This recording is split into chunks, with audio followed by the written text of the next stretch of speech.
ನಗರಿ ಮೈಸೂರಿನಲ್ಲಿ ಈ ನಕಲಿ ದಾಖಲೆಗಳ ಹಾವಳಿ ದಿನದಿಂದ ದಿನಕ್ಕೆ ಹೆಚ್ಚಾಗ್ತಾ ಇದೆ. ನಮ್ಮ ಮೈಸೂರಿನ ತಾಲೂಕು ಕಚೇರಿ ಏನಿದೆ, ಇಲ್ಲಿ 300-500 ಕೊಟ್ರೆ ನಿಮಗ್ ಬೇಕಾದಂತ ಸರ್ಟಿಫಿಕೇಟ್ ಸಿಗುತ್ತೆ. ಅದ್ರಲ್ಲೂ ಆದಾಯ ಮತ್ತು ಜಾತಿ ಪ್ರಮಾಣ ಪತ್ರ ಏನಿದೆ ಅದು ಕಂಪ್ಲೀಟ್ ಆಗಿ ನಿಮಗೆ ಸಿಗುತ್ತೆ.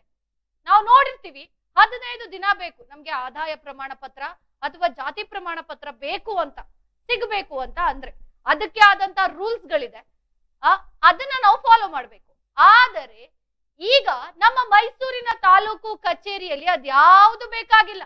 ನಿಮಗ ಆದಾಯ ಪ್ರಮಾಣ ಪತ್ರ ಬೇಕಾ, ಜಾತಿ ಪ್ರಮಾಣ ಪತ್ರ ಬೇಕಾ, 300-500 ರೂಪಾಯಿ ಕೊಡಿ, 4 ದಿನದಲ್ಲಿ ತಗೊಂಡೋಗಿ, ಆ ರೀತಿಯಾಗಿ ಬಂದಿದೆ. ನಾವು ಮಾತಾಡ್ತಿರುವಂತದ್ದು ಯಾರ್ದೋ ಮಾತನ್ನ ಕೇಳಿ ಅಥವಾ ಯಾವ್ದೋ ಒಂದು ವಿಚಾರವನ್ನ ನೋಡಿ ಹೇಳ್ತಾ ಇಲ್ಲ. ಅದ್ರ ಜೊತೆಗೆ ನಾನು ಪ್ರೂಫ್ ಅನ್ನ ಇಟ್ಕೊಂಡು ಮಾತಾಡ್ತಾ ಇದ್ದೀನಿ. ಒಂದು ಪ್ರಕರಣ ಬೆಳಕಿಗೆ ಬಂದಿದೆ, ಏಡೆನ್ಸ್ ವಾಹಿನಿಗೆ ಲಭ್ಯವಾಗಿದೆ. ಇದ್ರ ಬಗ್ಗೆ ನಾನು ಮಾತಾಡ್ತಾ ಇದ್ದೀನಿ. ಬಹಳಷ್ಟು ವಿಚಾರಗಳನ್ನು ಕೂಡ ಇವತ್ತು ಮಾತಾಡೋದಿದೆ. ಯಾಕೆ ಅಂತ ಅಂದ್ರೆ ನಮ್ಮ ಸಾಂಸ್ಕೃತಿಕ ನಗರಿ ಮೈಸೂರಿನಲ್ಲಿ ಈ ರೀತಿ ಒಂದು ಪ್ರಕರಣ ಬೆಳಕಿಗೆ ಬಂದಿರುವಂತದ್ದು. ಹಾಗಾದ್ರೆ ಸರ್ಕಾರಕ್ಕೆ ಇಷ್ಟರ ಮಟ್ಟಿಗೆ ವಂಚನೆ ಮಾಡ್ತಾ ಇರೋದು ಯಾರು? ಜೊತೆಗೆ 300-500 ರೂಪಾಯಿ ಕೊಟ್ರೆ ನಿಮ್ಗೆ ಆದಾಯ ಪ್ರಮಾಣ ಪತ್ರ, ಜಾತಿ ಪ್ರಮಾಣ ಪತ್ರ ಸಿಗುತ್ತೆ ಅಂತ ಅಂದ್ರೆ ಕಾನೂನಿನ ವ್ಯವಸ್ಥೆಯಲ್ಲಿರ್ಬೋದು ಅಥವಾ ಅಲ್ಲಿರುವಂತ ರೂಲ್ಸ್ ಗಳನ್ನೆಲ್ಲ ಗಾಳಿಗೆ ತೂರಿದಾರ? ಏಜೆನ್ಸಿಗಳು ಏನ್ ಮಾಡ್ತಾ ಇದ್ದಾರೆ, ದಲ್ಲಾಳಿಗಳು ಏನ್ ಮಾಡ್ತಾ ಇದ್ದಾರೆ? ಆದಾಯ ಪ್ರಮಾಣ ಪತ್ರ ಏನಾದ್ರೂ ಕಡ್ಲೆಪುರಿ ಅನ್ಕೋಬಿಟ್ಟಿದಾರ? ಗೊತ್ತಾಗ್ತಾ ಇಲ್ಲ. ಸೊ ಇದಕ್ಕೆ ಸಂಬಂಧಪಟ್ಟಂತೆ ಬಹಳಷ್ಟು ವಿಚಾರಗಳನ್ನ ನಾವು ಚರ್ಚೆ ಮಾಡ್ತಾ ಹೋಗೋಣ. ಅದಕ್ಕೂ ಮುನ್ನ ಈಗ ಮೈಸೂರಿನಲ್ಲಿ ಕಂಡು ಬಂದಿರುವಂತಹ ಒಂದು ಪ್ರಕರಣದ ಬಗ್ಗೆ ಒಂದು ಬ್ರೇಕಿಂಗ್ ನ್ಯೂಸ್ ಇದೆ. ಏನೋ ಮೈಸೂರಲ್ಲಿ ನಕಲಿ ದಾಖಲೆ ಹಾವಳಿ ಹೆಚ್ಚಾಗಿದೆ. ಜಾತಿ ಆದಾಯ ಪ್ರಮಾಣ ಪತ್ರ ಪಡೆಯೋದು ಸಲೀಸಾಗಿದೆ. ಪ್ರಮಾಣ ಪತ್ರದಲ್ಲಿ ಏನೇ ನಮೂದಿಸಿದ್ರು ಕೂಡ ಸೀಲ್ ಬೀಳೋದು ಪಕ್ಕ. ತಲೆ ಕೆಡಿಸ್ಕೊಳ್ಳೋ ಹಾಗೆ ಇಲ್ಲ. ಏನೋ ಹೇಳೋರಿಲ್ಲ, ಕೇಳೋರಿಲ್ಲ.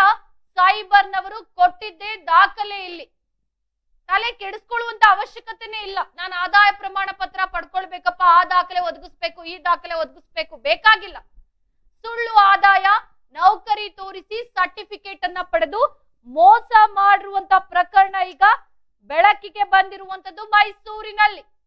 ಜಾತಿ ಆದಾಯ ಪ್ರಮಾಣ ಪತ್ರ ಪಡೆದು ಸರ್ಕಾರಕ್ಕೆ ವಂಚನೆಯನ್ನ ಮಾಡ್ತಾ ಇದ್ದಾರಾ? ಇಂಥದ್ದೇ ಒಂದು ಪ್ರಕರಣದ ಬಗ್ಗೆ ನಮ್ಮ ಏಡೆನ್ಸ್ ನ್ಯೂಸ್ ವಾಹಿನಿಗೆ ಮಾಹಿತಿ ಲಭ್ಯವಾಗಿದೆ. ಹಲವು ದಾಖಲೆಗಳು ಕೂಡ ನಮ್ಮ ನ್ಯೂಸ್ ವಾಹಿನಿಗೆ ಲಭ್ಯವಾಗಿರುವಂತದ್ದು. ಒಂದು ಕಂಪನಿ ವಿರುದ್ಧ ನಕಲಿ ದಾಖಲೆಯನ್ನ ಸೃಷ್ಟಿ ಮಾಡಿರುವಂತ ಆರೋಪ ಈಗ ಇಲ್ಲಿ ಕೇಳಿ ಬಂದಿದೆ. ಮೈಸೂರಿನ ದಂಪತಿ ಮೇಲೆ ನಕಲಿ ದಾಖಲೆ ಸೃಷ್ಟಿಸಿ ವಂಚನೆ ಮಾಡಿರುವಂತ ಆರೋಪ. ಪ್ರಮಾಣ ಪತ್ರದಲ್ಲಿ ನಮೂದಿಸಿರುವಂತದ್ದು ಡೆಲಿವರಿ ಬಾಯ್ ಅಂತ. ಆದ್ರೆ ನಿಜಕ್ಕೂ ಕೂಡ ಆ ದಂಪತಿ ಅಂದ್ರೆ ಆತ ಏನಿದ್ದಾರೆ ಅವ್ರು ಡೆಲಿವರಿ ಬಾಯ್ನಾ? ಇದು ಈಗ ಕಾಡ್ತಿರುವಂತ ಪ್ರಶ್ನೆ. ಅದಕ್ಕೆ ಸಂಬಂಧಪಟ್ಟಂತೆ ನನ್ನ ಹತ್ರ ಈಗ ದಾಖಲೆಗಳಿದೆ. ಒಂದು ಕಂಪನಿ ಸಿಇಒ ಇಂದ ಸುಳ್ಳು ಮಾಹಿತಿ ನೀಡಿರುವಂತ ಆರೋಪಗಳಿದೆ. ಆದಾಯ ಪ್ರಮಾಣ ಪತ್ರದಲ್ಲಿ ವಾರ್ಷಿಕ ಆದಾಯವೇ ಕಡಿಮೆ ತೋರಿಸಿರುವಂತದ್ದು, ಸರ್ಕಾರದ ಸಬ್ಸಿಡಿಗಾಗಿ ಆದಾಯ ಕಡಿಮೆ ತೋರಿಸಿದಂತ ಆರೋಪ ಕೇಳಿ ಬಂದಿರುವಂತದ್ದು ಮೈಸೂರಿನಲ್ಲಿ ಕಂಡು ಬಂದಿರುವ ಪ್ರಕರಣ. ಆದ್ರೆ ಆ ದಂಪತಿ ಯಾರು, ಅವರ ಆದಾಯ ಏನ್ ತೋರಿಸಿದ್ದಾರೆ, ಯಾವ ಕಂಪನಿ ಸಿಇಒ ಅವರು, ಇದ್ರ ಬಗ್ಗೆ ಎಲ್ಲ ಬಹಳಷ್ಟು ವಿಚಾರಗಳು ಮಾತಾಡೋದಿದೆ. ಯಾಕೆ ಅಂತ ಅಂದ್ರೆ 300-500 ರೂಪಾಯಿಗೆ ಆದಾಯ ಪ್ರಮಾಣ ಪತ್ರ, ಜಾತಿ ಪ್ರಮಾಣ ಪತ್ರ ಕೊಡ್ತಾರೆ ಅಂತ ಅಂದ್ರೆ ಯಾಕೆ ತಲೆ ಕೆಡಿಸ್ಕೊಳ್ಬೇಕು? ಆದ್ರೆ ಇಲ್ಲಿ ನಾವು ನಮ್ಮ ಉದ್ದೇಶ ಏನ್ ಗೊತ್ತಾ, ಅವ್ರು ಯಾರೇ ವಂಚನೆ ಮಾಡಿರ್ಲಿ ಅದು ಒಂದು ಕಡೆ. ಆದರೆ ಇಲ್ಲಿ 300-500 ರೂಪಾಯಿ ಕೊಟ್ರೆ ಆದಾಯ ಪ್ರಮಾಣ ಪತ್ರ ಕೊಡ್ತಾರೆ ಅಂತ ಅಂದ್ರೆ ತಹಶೀಲ್ದಾರ್ ಏನ್ ಮಾಡ್ತಾ ಇರ್ತಾರೆ? ಯಾಕೆ ಅಂತ ಅಂದ್ರೆ ಒಂದು ಆದಾಯ ಪ್ರಮಾಣ ಪತ್ರಗಳನ್ನ ಅಥವಾ ಜಾತಿ ಪ್ರಮಾಣ ಪತ್ರವನ್ನ ತೆಗೆದುಕೊಳ್ಬೇಕು ಅಂತ ಅಂದ್ರೆ ಅದು ತಹಶೀಲ್ದಾರ್ ಮುಖಾಂತರನೇ ಬರ್ಬೇಕಲ್ವಾ? ಆದರೆ ಅದಾಗ್ತಾ ಇದ್ಯಾ? ನಿಜಕ್ಕೂ ಕೂಡ ಇಲ್ಲಿ ಅಧಿಕಾರಿಗಳು ಗೊತ್ತಿದ್ದು ಕೂತಿದಾರ, ಗೊತ್ತಿಲ್ಲದೆ ಕೂತಿದಾರ? ಇದಕ್ಕೆ ಸಂಬಂಧಪಟ್ಟಂತೆ ಅಧಿಕಾರಿಗಳು ಉತ್ತರ ಕೊಡ್ಲೇಬೇಕಾಗುತ್ತೆ. ಬಹಳಷ್ಟು ದಾಖಲೆಗಳು ಸಿಕ್ಕಿವೆ. ಈಗ ತಾಲೂಕು ಕಚೇರಿ ಆಚೆ ಇರುವಂತ ಏಜೆನ್ಸಿಗಳೇನಿವೆ, ಈ ಏಜೆನ್ಸಿಗಳಿಗೆ 300-500 ರೂಪಾಯಿ ಕೊಟ್ಬಿಟ್ರೆ ಸಾಕಪ್ಪ, ಆದಾಯ ಪ್ರಮಾಣ ಪತ್ರ ಮನೆಗೆ ಬಂದ್ ಬೀಳುತ್ತೆ. ಜೊತೆಗೆ ಆರ್ಟಿಒ ಕಾರ್ಯಕರ್ತರು ಏನ್ ಮಾಡ್ತಾ ಇದ್ದಾರೆ, ಜೊತೆಗೆ ಈ ರೀತಿ ನಡೀತಾ ಇದೆ ಅಂತ ಮೈಸೂರು ಲೋಕಾಯುಕ್ತ ಗೊತ್ತಾಗ್ತಾ ಇಲ್ವಾ? ಇಲ್ಲ ಲೋಕಾಯುಕ್ತ ಅಧಿಕಾರಿಗಳಿಗೆ ಅವರಿಗೂ ಗೊತ್ತಿದ್ದು ಸೈಲೆಂಟ್ ಆಗಿದಾರ? ಯಾಕೆಂದ್ರೆ ಸಮಾಜಕ್ಕಾಗಿ ಅಥವಾ ಸಾಮಾಜಿಕ ಹೋರಾಟಗಾರರು ಬಹಳಷ್ಟಿದ್ದಾರೆ ಮೈಸೂರಲ್ಲಿ. ಆರ್ಟಿಐ ಕಾರ್ಯಕರ್ತರಿದ್ದಾರೆ, ನ್ಯಾಯದ ಪರ ಹೋರಾಟ ಮಾಡುವಂತವರಿದ್ದಾರೆ. ಅವರ ಕಣ್ಣಿಗೆ ಈ ವಿಚಾರ ಬಿದ್ದಿಲ್ವಾ? ಇಲ್ಲ ಈ ವಿಚಾರ ಬಿದ್ದಿದ್ರು ಸೈಲೆಂಟ್ ಆಗಿದ್ದಾರ ಗೊತ್ತಿಲ್ಲ. ಆದ್ರೆ ಇನ್ನು ವಿಚಾರ ಗೊತ್ತಿಲ್ಲ ಅಂತ ಅಂದ್ರೆ ದಯಮಾಡಿ ತಿಳ್ಕೊಳ್ಳಿ. ಇಂಥದ್ದೊಂದು ಪ್ರಕರಣ ಮೈಸೂರಿನಲ್ಲಿ ಬೆಳಕಿಗೆ ಬಂದಿದೆ. ಒಂದು ಪ್ರಕರಣ ಬಂದಿರ್ಬೋದು, ಆದ್ರೆ ಎಷ್ಟು ಪ್ರಕರಣಗಳಾಗಿದ್ಯೋ ಗೊತ್ತಿಲ್ಲ. ಆದ್ರೆ ಇದಕ್ಕೆ ಸಂಬಂಧಪಟ್ಟಂತೆ ಈಗ ನಾವು ನೋಡಿರ್ತೀವಿ, ಸಕಾಲಕ್ಕೆ 15 ದಿನ ಬೇಕು ಒಂದು ಆದಾಯ ಪ್ರಮಾಣ ಪತ್ರ. ನಾವು ಅರ್ಜಿ ಸಲ್ಲಿಸಾದ್ಮೇಲೆ 15 ದಿನ ಆದ್ಮೇಲೆ ನಮ್ಗೆ ಆದಾಯ ಪ್ರಮಾಣ ಪತ್ರ ಸಿಗುತ್ತೆ. ಆದ್ರೆ ಇಲ್ಲಿ ಹೆಂಗೆ ಅಂದ್ರೆ ನಾವು ದುಡ್ಡು ಕೊಟ್ರೆ 4 ರಿಂದ 5 ದಿನದಲ್ಲಿ ಪತ್ರಗಳು ಸಿಗುತ್ತೆ. ಹೇಗೆ ಸಾಧ್ಯ? ಹಾಗಾದ್ರೆ ಸರ್ಕಾರದ ಮುಖಾಂತರ ನಾವ್ ಯಾಕೆ ಅಷ್ಟು ಕಷ್ಟ ಪಡ್ಬೇಕು? ನಾವು ಹೋಗಿ ನಮಗೂ ಆದಾಯ ಪ್ರಮಾಣ ಪತ್ರ ಬೇಕು ಅಂತ ಅಂದ್ರೆ ಒಂದು 500 ರೂಪಾಯಿ ಎಲ್ಲಿ ಖರ್ಚು ಮಾಡ್ತಾರೋ ಜನಗಳು, 500 ರೂಪಾಯಿ ಕೊಟ್ಟು ಮಾಡಿಸ್ಕೋಬಹುದಲ್ಲ. ಅದಕ್ಕೆ ಯಾಕೆ ದಿನಗಂಟ್ಲೆ ಅಲ್ದಾಡೋದು, ಆ ದಾಖಲೆ ಒದಗಿಸ್ಬೇಕು, ಈ ದಾಖಲೆ ಒದಗಿಸ್ಬೇಕು ಅಂತ ಯಾಕೆ ತಲೆ ಕೆಡ್ಸ್ಕೊಳ್ಬೇಕು? ಇಷ್ಟೊಂದು ಈಸಿ ಮಾಡ್ಕೊಡ್ತಾ ಇದ್ದಾವೆ ಏಜೆನ್ಸಿಗಳು, ಅಧಿಕಾರಿಗಳು ಅಂತ ಅಂದ್ರೆ ಜನರಿಗೆ ಎಷ್ಟು ಸುಲಭ ಅಲ್ವಾ? ತಲೆ ಕೆಡಿಸ್ಕೊಳ್ಳುವಂತ ಅವಶ್ಯಕತೆ ಇರಲ್ಲ. ಇದು ಸರ್ಕಾರದ ಮುಖಾಂತರ ಆಗ್ತಿಲ್ವಾ? ಸರ್ಕಾರದ ಗಮನಕ್ಕೆ ಬಂದಿಲ್ವಾ? ಈ ರೀತಿಯಾಗಿ ಆದಾಯ ಪ್ರಮಾಣ ಪತ್ರ ಪ್ರತಿಯೊಂದು ಯಾವುದಕ್ಕಾದ್ರೂ ಪ್ರಮುಖವಾದಂತ ದಾಖಲೆ ಇದು. ಆದ್ರೆ ಆ ದಾಖಲೆಯನ್ನೇ ಈ ರೀತಿಯಾಗಿ ನೀಡ್ತಾ ಇದ್ದಾರೆ ಅಂತ ಅಂದ್ರೆ ಏನ್ ಮಾಡ್ಬೇಕು ನಾವು? ಸೊ ಇದಕ್ಕೆ ಸಂಬಂಧಪಟ್ಟಂತೆ ಬಹಳಷ್ಟು ಚರ್ಚೆಗಳನ್ನು ಕೂಡ ಮಾಡೋಣ. ನಮ್ಮ ಜೊತೆ ಅತಿಥಿಗಳು ಕೂಡ ಜಾಯಿನ್ ಆಗ್ತಾರೆ.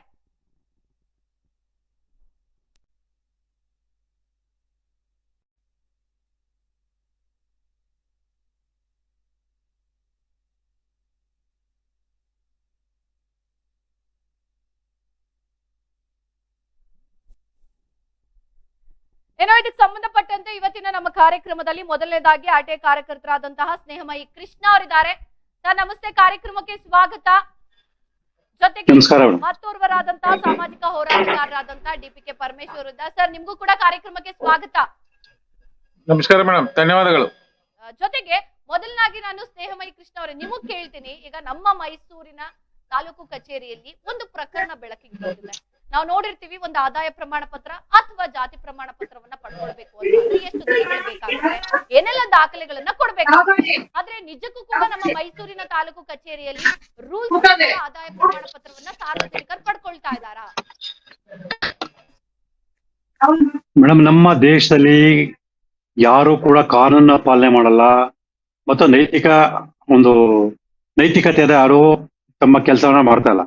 ಇಲ್ಲಿ ಮುಖ್ಯ ಹೇಳ್ಬೇಕಂದ್ರೆ ಯಥಾ ರಾಜ ತಥಾ ಪ್ರಜಾ ರೀತಿಯಲ್ಲಿ ಸನ್ಮಾನ್ಯ ಮುಖ್ಯಮಂತ್ರಿಗಳಾದ ಸಿದ್ದರಾಮಯ್ಯನವರೇ ಸುಳ್ಳು ದಾಖಲೆನ ಸೃಷ್ಟಿ ಮಾಡಿಕೊಂಡು ಅಕ್ರಮಕ್ಕೆ 14 ನಿವೇಶನ ಪಡೆದಿರುವಂತ ವಿಚಾರ ಇಡೀ ರಾಜ್ಯಕ್ಕೆ ಗೊತ್ತಿರುವಂತದ್ದು. ಒಬ್ಬ ಮುಖ್ಯಮಂತ್ರಿನೇ ತಮ್ಮ ಕುಟುಂಬದ ಲಾಭಕ್ಕೋಸ್ಕರ ಸುಳ್ಳು ದಾಖಲೆ ಸೃಷ್ಟಿ ಮಾಡ್ಕೊಳ್ತಾರೆ. ಅದನ್ನ ಪ್ರಶ್ನೆ ಮಾಡೋದಕ್ಕೆ ಹಿಂಜರಿತೀವಿ ಅಂತಂದ್ರೆ ಇನ್ನು ಇಂಥ ಸಣ್ಣ ಪುಟ್ಟ ವಿಚಾರಗಳಲ್ಲಿ ಗಂಭೀರವಾಗಿ ತಗೊಳ್ಳೋದಂಥದ್ದು ಎಲ್ಲರೂ ಸಾಧ್ಯ ಅಲ್ಲ. ಯಾಕಂದ್ರೆ 1-2 ವಿಚಾರ ಆದ್ರೆ ನೀವು ಆಗ್ಲೇ ಹೇಳ್ತೀರಿ ಆರ್ಟಿಐ ಕಾರ್ಯಕರ್ತರು ಏನ್ ಮಾಡ್ತಾರೆ ಅಂತ ಹೇಳಿ. ಸೊ ಎಲ್ಲವನ್ನೂ ನಾವೇ ಮಾಡಕ್ಕಾಗಲ್ಲ. ಇಲ್ಲಿ ಪ್ರತಿಯೊಬ್ಬರು ಪ್ರಶ್ನೆ ಮಾಡ್ಬೇಕು. ಡಾಕ್ಟರ್ ಅಂಬೇಡ್ಕರ್ ಅವರು ಸ್ಪಷ್ಟವಾಗಿ ಹೇಳ್ತಾರೆ, ಪ್ರಜಾಪ್ರಭುತ್ವ ವ್ಯವಸ್ಥೆಯಲ್ಲಿ ಪ್ರಜೆಗಳು ಪ್ರಶ್ನೆ ಮಾಡಲಾದ್ರೆ ವ್ಯವಸ್ಥೆಯಲ್ಲಿ ಬದಲಾವಣೆ ಬರಲ್ಲ ಅಂತ ಹೇಳಿ. ಹಾಗಾಗಿ ಪ್ರತಿಯೊಬ್ಬ ಪ್ರಜೆನೂ ಕೂಡ ಪ್ರಶ್ನೆ ಮಾಡ್ಬೇಕಾಗತ್ತೆ, ಮತ್ತೆ ನೈತಿಕತೆಯನ್ನ ಬೆಳೆಸ್ಕೊಳ್ಬೇಕಾಗತ್ತೆ. ಸೊ ನೈತಿಕತೆ ಇಲ್ಲದೆ ಆದ್ರೆ ಖಂಡಿತವಾಗ್ಲು ಪ್ರತಿಯೊಬ್ರು ಕೂಡ ನಮ್ಗೆ ಲಾಭ ಬರ್ತಂದ್ರೆ ಯಾವುದೇ ರೀತಿ ತಪ್ಪು ಮಾಡೋಕೆ ಅವ್ರು ಸಿದ್ಧರಾಗಿರ್ತಾರೆ. ಇಲ್ಲಿ ಸರ್ಕಾರ ಇಲ್ಲಿ ಮುಖ್ಯವಾಗಿ ಗಮನಿಸಬೇಕಾದ್ರೆ ಸರ್ಕಾರನೇ ಈ ಒಂದು ಇಂತಹ ಕೃತಿಗಳಿಗೆ ಪ್ರೋತ್ಸಾಹ ನೀಡ್ತಾರೆ. ನಮ್ದ ಯಾರು ತಡೆಯೋದು, ಯಾವ ರೀತಿ ತಡಿಬೇಕು, ಎಷ್ಟು ತಡಿತೀರಾ, ಯಾವ ರೀತಿ ತಡಿಬೇಕು, ಇವೆಲ್ಲ ಪ್ರಶ್ನೆಗಳು ಉದ್ಭವ ಆಗ್ತದೆ. ಮತ್ತೆ ಎಲ್ಲದಕ್ಕಿಂತ ಮುಖ್ಯವಾಗಿ ಈಗ ಆದಾಯ ಪ್ರಮಾಣ ಪತ್ರನ ಕೊಡ್ಬೇಕು ಅಂತಂದ್ರೆ ಅದನ್ನ ಪರಿಶೀಲನೆ ಮಾಡ್ಬೇಕಾಗತ್ತೆ. ಆ ಪರಿಶೀಲನೆ ಮಾಡೋದಕ್ಕೆ ಬೇಕಾದಂತ ಸೌಲಭ್ಯಗಳನ್ನ ನೌಕರರು ಕೊಟ್ಟಿದಾರ ಅನ್ನೋದು ಮೊದಲು ಪ್ರಶ್ನೆ ಕೂಡ ನಾವು ಗಮನಿಸಬೇಕಾಗತ್ತೆ. ಯಾಕೆ ಅಂತ ಹೇಳಿದ್ರೆ ಅವ್ರಿಗೆ ಒಬ್ಬ ರಾಜಸ್ವ ನಿರೀಕ್ಷಕ ಇಂತಹ ದಾಖಲೆಗಳನ್ನ ಪರಿಶೀಲನೆ ಮಾಡಿ ಸತ್ಯಾಂಶ ತಿಳ್ಕೊಂಡು ವರದಿ ಕೊಡ್ಬೇಕಾಗತ್ತೆ. ಆದ್ರೆ ಅವ್ರಿಗೆ ಅದು ಬೇಕಾದಂತಹ ಸಮಯ ಆಗ್ಲಿ, ಅದು ಬೇಕಾದ ಸೌಲಭ್ಯ ಆಗ್ಲಿ ಸರ್ಕಾರ ಕೊಟ್ಟೇ ಇಲ್ಲ. ಈಗ ಹೋಗಿ ಅವ್ರ ಮನೆ ಹತ್ರ ಹೋಗಿ ಅದರ ವಿಚಾರಣೆ ಮಾಡ್ಬೇಕು ಅಂದ್ರೆ ಸಾಕಷ್ಟು ಸಮಯ ಬೇಕಾಗತ್ತೆ. ಮತ್ತೆ ಅವ್ರ ಸ್ವಂತ ಗಾಡಿಲಿ ಹೋಗ್ಬೇಕು, ಖರ್ಚು ಮಾಡ್ಕೊಂಡು ಯಾರು ಅದನ್ನ ಪರಿಶೀಲನೆ ಮಾಡ್ತಾರೆ?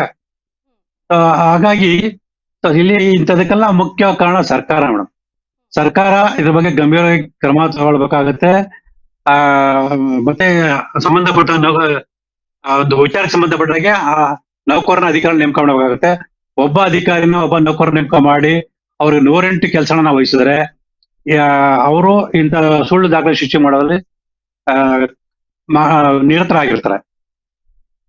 ಜೊತೆಗೆ ಸರ್, ಈಗ ಸಿದ್ದರಾಮಯ್ಯನವರು ಅಂದ್ರೆ ಕರ್ನಾಟಕದ ಸಿಎಂ ವಿರುದ್ಧವೇ ನೀವು ಏನು ಮೂಡಾ ಪ್ರಕರಣಕ್ಕೆ ಅಂದ್ರೆ ಒಂದಷ್ಟು ಪ್ರಕರಣಕ್ಕೆ ಸಂಬಂಧಪಟ್ಟಂತೆ ದೂರನ್ನ ಕೊಟ್ಟಿ ಆ ಪ್ರಕರಣವನ್ನ ಎದುರಿಸ್ತಾ ಇದ್ದೀರಿ. ಜೊತೆಗೆ ತಾಲೂಕು ಕಚೇರಿ ಮುಂದೆ ಸಾವಿರಾರು ಬಾರಿ ಓಡಾಡ್ತಿರ್ತೀರಿ. ನಿಮ್ಮ ಗಮನಕ್ಕೆ ಈ ರೀತಿ ವಿಚಾರಗಳು ಬಂದೇ ಇಲ್ವಾ ಅಂತ? ಪ್ರತಿ ದಿವಸ ನನಗೆ ನೂರಾರು ವಿಚಾರಗಳು ಗಮನಕ್ಕೆ ಬರ್ತಾ ಇರ್ತದೆ. ಅದ್ ಹೇಳದಲ್ಲ, ಎಲ್ಲಾನು ಕೂಡ ನಾವು ಹೋರಾಟ ಮಾಡಕ್ಕಾಗಲ್ಲ.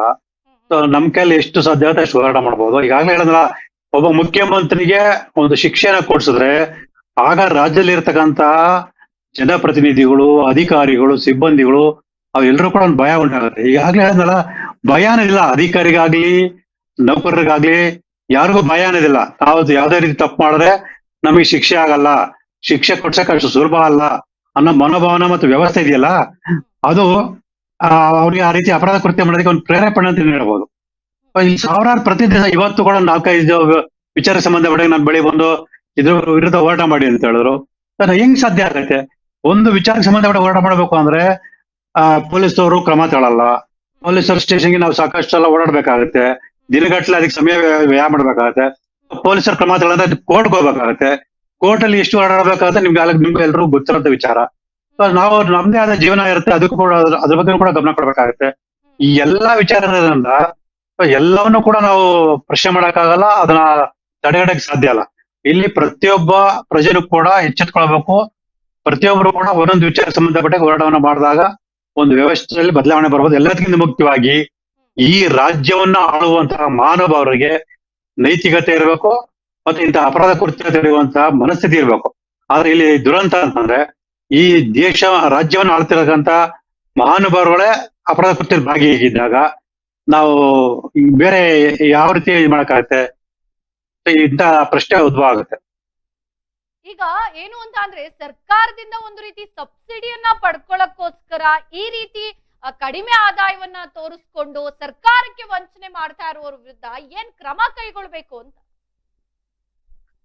ಮೇಡಮ್, ಅದೇ ಸಂಬಂಧಪಟ್ಟವರು ಪೊಲೀಸರು ದೂರ ದಾಖಲಾಗತ್ತೆ, ಅವ್ರ ಮೇಲೆ ಕ್ರಮ ತಗೊಳ್ಬೇಕಾಗತ್ತೆ. ಇಲ್ಲಿ ಅದನ್ನೇ ಹೇಳ್ತೀವಿ ಮೇಡಮ್, ಇಲ್ಲಿ ಈಗ ನೀವು ಪೊಲೀಸರು ದೂರ ಕೊಡ್ಬೇಕು ಅಂತ ಹೇಳಿದ್ರೆ ಯಾರು ಕೊಡ್ಬೇಕು? ಇದು ಪ್ರಶ್ನೆ ಮೊದಲಾಗುತ್ತೆ. ಈಗ ಎಲ್ಲರೂ ನಾವು ಕೊಡಕ್ಕಾಗಲ್ಲ, ನಾವು ಕೊಟ್ಟರು ಕೂಡ ಯಾಕೆ ಎಲ್ಲಾ ವಿಚಾರ ನೀವು ಬರ್ತಾರೆ ಪ್ರಶ್ನೆ ಬರ್ತದೆ. ಆಯ್ತಾ? ಪೊಲೀಸರು ದಾಖಲೆ ಮಾಡಲ್ಲ, ಹಿರಿಯ ಅಧಿಕಾರಿಗಳು ಕೊಟ್ಟರು ಗಮನ ತಂದ್ರು ಕೂಡ ಅವರು ಕೂಡ ಅದ್ರ ಬಗ್ಗೆ ಗಮನ ಹರಿಸಲ್ಲ. ಅನಿವಾರ್ಯ ಕೋರ್ಟ್ಗೆ ಹೋಗ್ಬೇಕಾಗತ್ತೆ. ಕೋರ್ಟ್ಗೆ ಹೋಗ್ಬೇಕಂದ್ರೆ ಸಮಯ, ಶ್ರಮ, ಹಣ ಎಲ್ಲ ವ್ಯರ್ಥ ಆಗುತ್ತೆ. ಸೊ ಈ ತಹಸೀಲ್ದಾರ್ ಗಮನಕ್ಕೆ ಬಂದಾಗ ತಹಸೀಲ್ದಾರ್ ಕ್ರಮ ತಗೊಳಲ್ಲ, ಯಾಕಂದ್ರೆ ಅವರೇ ಅದ್ರಲ್ಲಿ ಪಾಲ್ದಾರ ಆಗಿರ್ತಾರೆ. ಯಾರು ಕ್ರಮ ತಗೊಳ್ಬೇಕು? ಈ ಪ್ರಶ್ನೆ ಉದ್ಭವ ಆಗುತ್ತೆ. ಸೊ ಈ ತರದ್ ಒಂದಲ್ಲ ಎರಡಲ್ಲ ಮೇಡಮ್, ಈ ಒಂದಲ್ಲ ಎರಡಲ್ಲ, ಈ ತರ ಸಾವಿರಾರು ಇರ್ತವೆ. ಸಾವಿರಾರು ಕೇಸ್ಗಳು ಕೂಡ ನಾವು ಹೋರಾಟ ಮಾಡಕ್ಕಾಗಲ್ಲ. ಖಂಡಿತ. ಆದ್ರೆ ಎಲ್ಲೋ ಒಂದು ಕಡೆ ಈಗ ಕೆಲವು ಸಾರ್ವಜನಿಕರಿಗೇನು ಅಂತ ಅಂದ್ರೆ ಕೆಲವ್ರು ಹೇಗಿರ್ತಾರೆ ಅಂತ ಅಂದ್ರೆ, ಅಯ್ಯೋ ನಮಗೆ ಪ್ರಮಾಣ ಪತ್ರಗಳು ಸಿಕ್ಬಿಟ್ರೆ ಸಾಕು, ಏನ್ ಕೇಳ್ತಾರೆ 500 ಕೊಟ್ಬಿಡೋಣ ಅನ್ನೋ ಮನಸ್ಥಿತಿಯಲ್ಲಿ ಕೆಲವ್ರು ಇರ್ತಾರೆ. ಆದ್ರೆ ಕೆಲವರು ಯಾವುದೇ ರೀತಿ ತೊಂದರೆಗಳಾಗಬಾರ್ದು, ನಾವೆಲ್ಲಾ ದಾಖಲೆಗಳನ್ನೇ ಕೊಟ್ಟಿ ಮಾಡಿಸ್ಕೊಳ್ಳೋಣ ಅನ್ನೋ ಮನಸ್ಥಿತಿಯಲ್ಲೂ ಕೂಡ ಕೆಲವು ಜನರು ಇರ್ತಾರೆ. ಆದ್ರೆ ಈಗ ನಮ್ಮ ಮೈಸೂರಿನಲ್ಲಿ ಕಂಡು ಬಂದಿರುವಂತ ಒಂದು ಪ್ರಕರಣ ಏನಿದೆ, ಆದಾಯವನ್ನ ತೋರಿಸಿ, ಆದ್ರೆ ಅಲ್ಲಿ ಆದಾಯ ಇರೋದೇ ಬೇರೆ, ಬಟ್ ಅವ್ರು ತೋರಿಸಿರುವಂತದ್ದೇ ಬೇರೆ.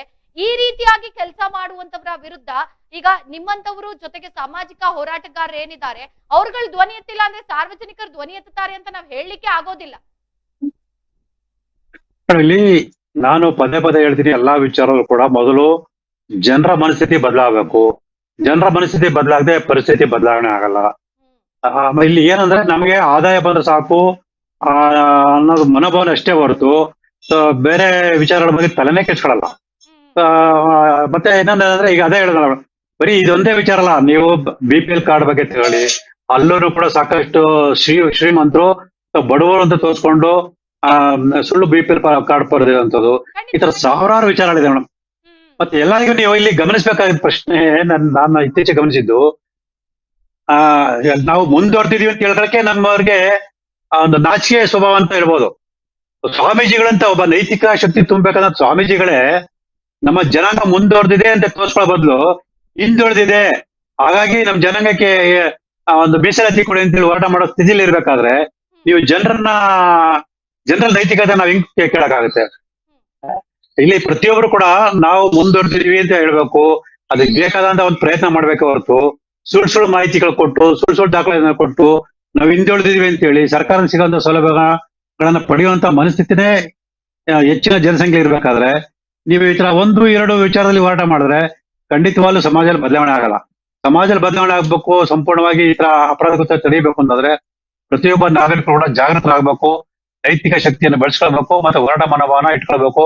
ಎಲ್ಲದಕ್ಕಿಂತ ಮುಖ್ಯವಾಗಿ ಸರ್ಕಾರವನ್ನು ಆಳುವಂತಹ ಜನಪ್ರತಿನಿಧಿಗಳಿಗೆ ಮೊದಲು ನೈತಿಕ ಶಕ್ತಿ ಇರಬೇಕು, ಅವ್ರಿಗೆ ಒಂದು ಇಚ್ಛಾಶಕ್ತಿ ಇರಬೇಕು.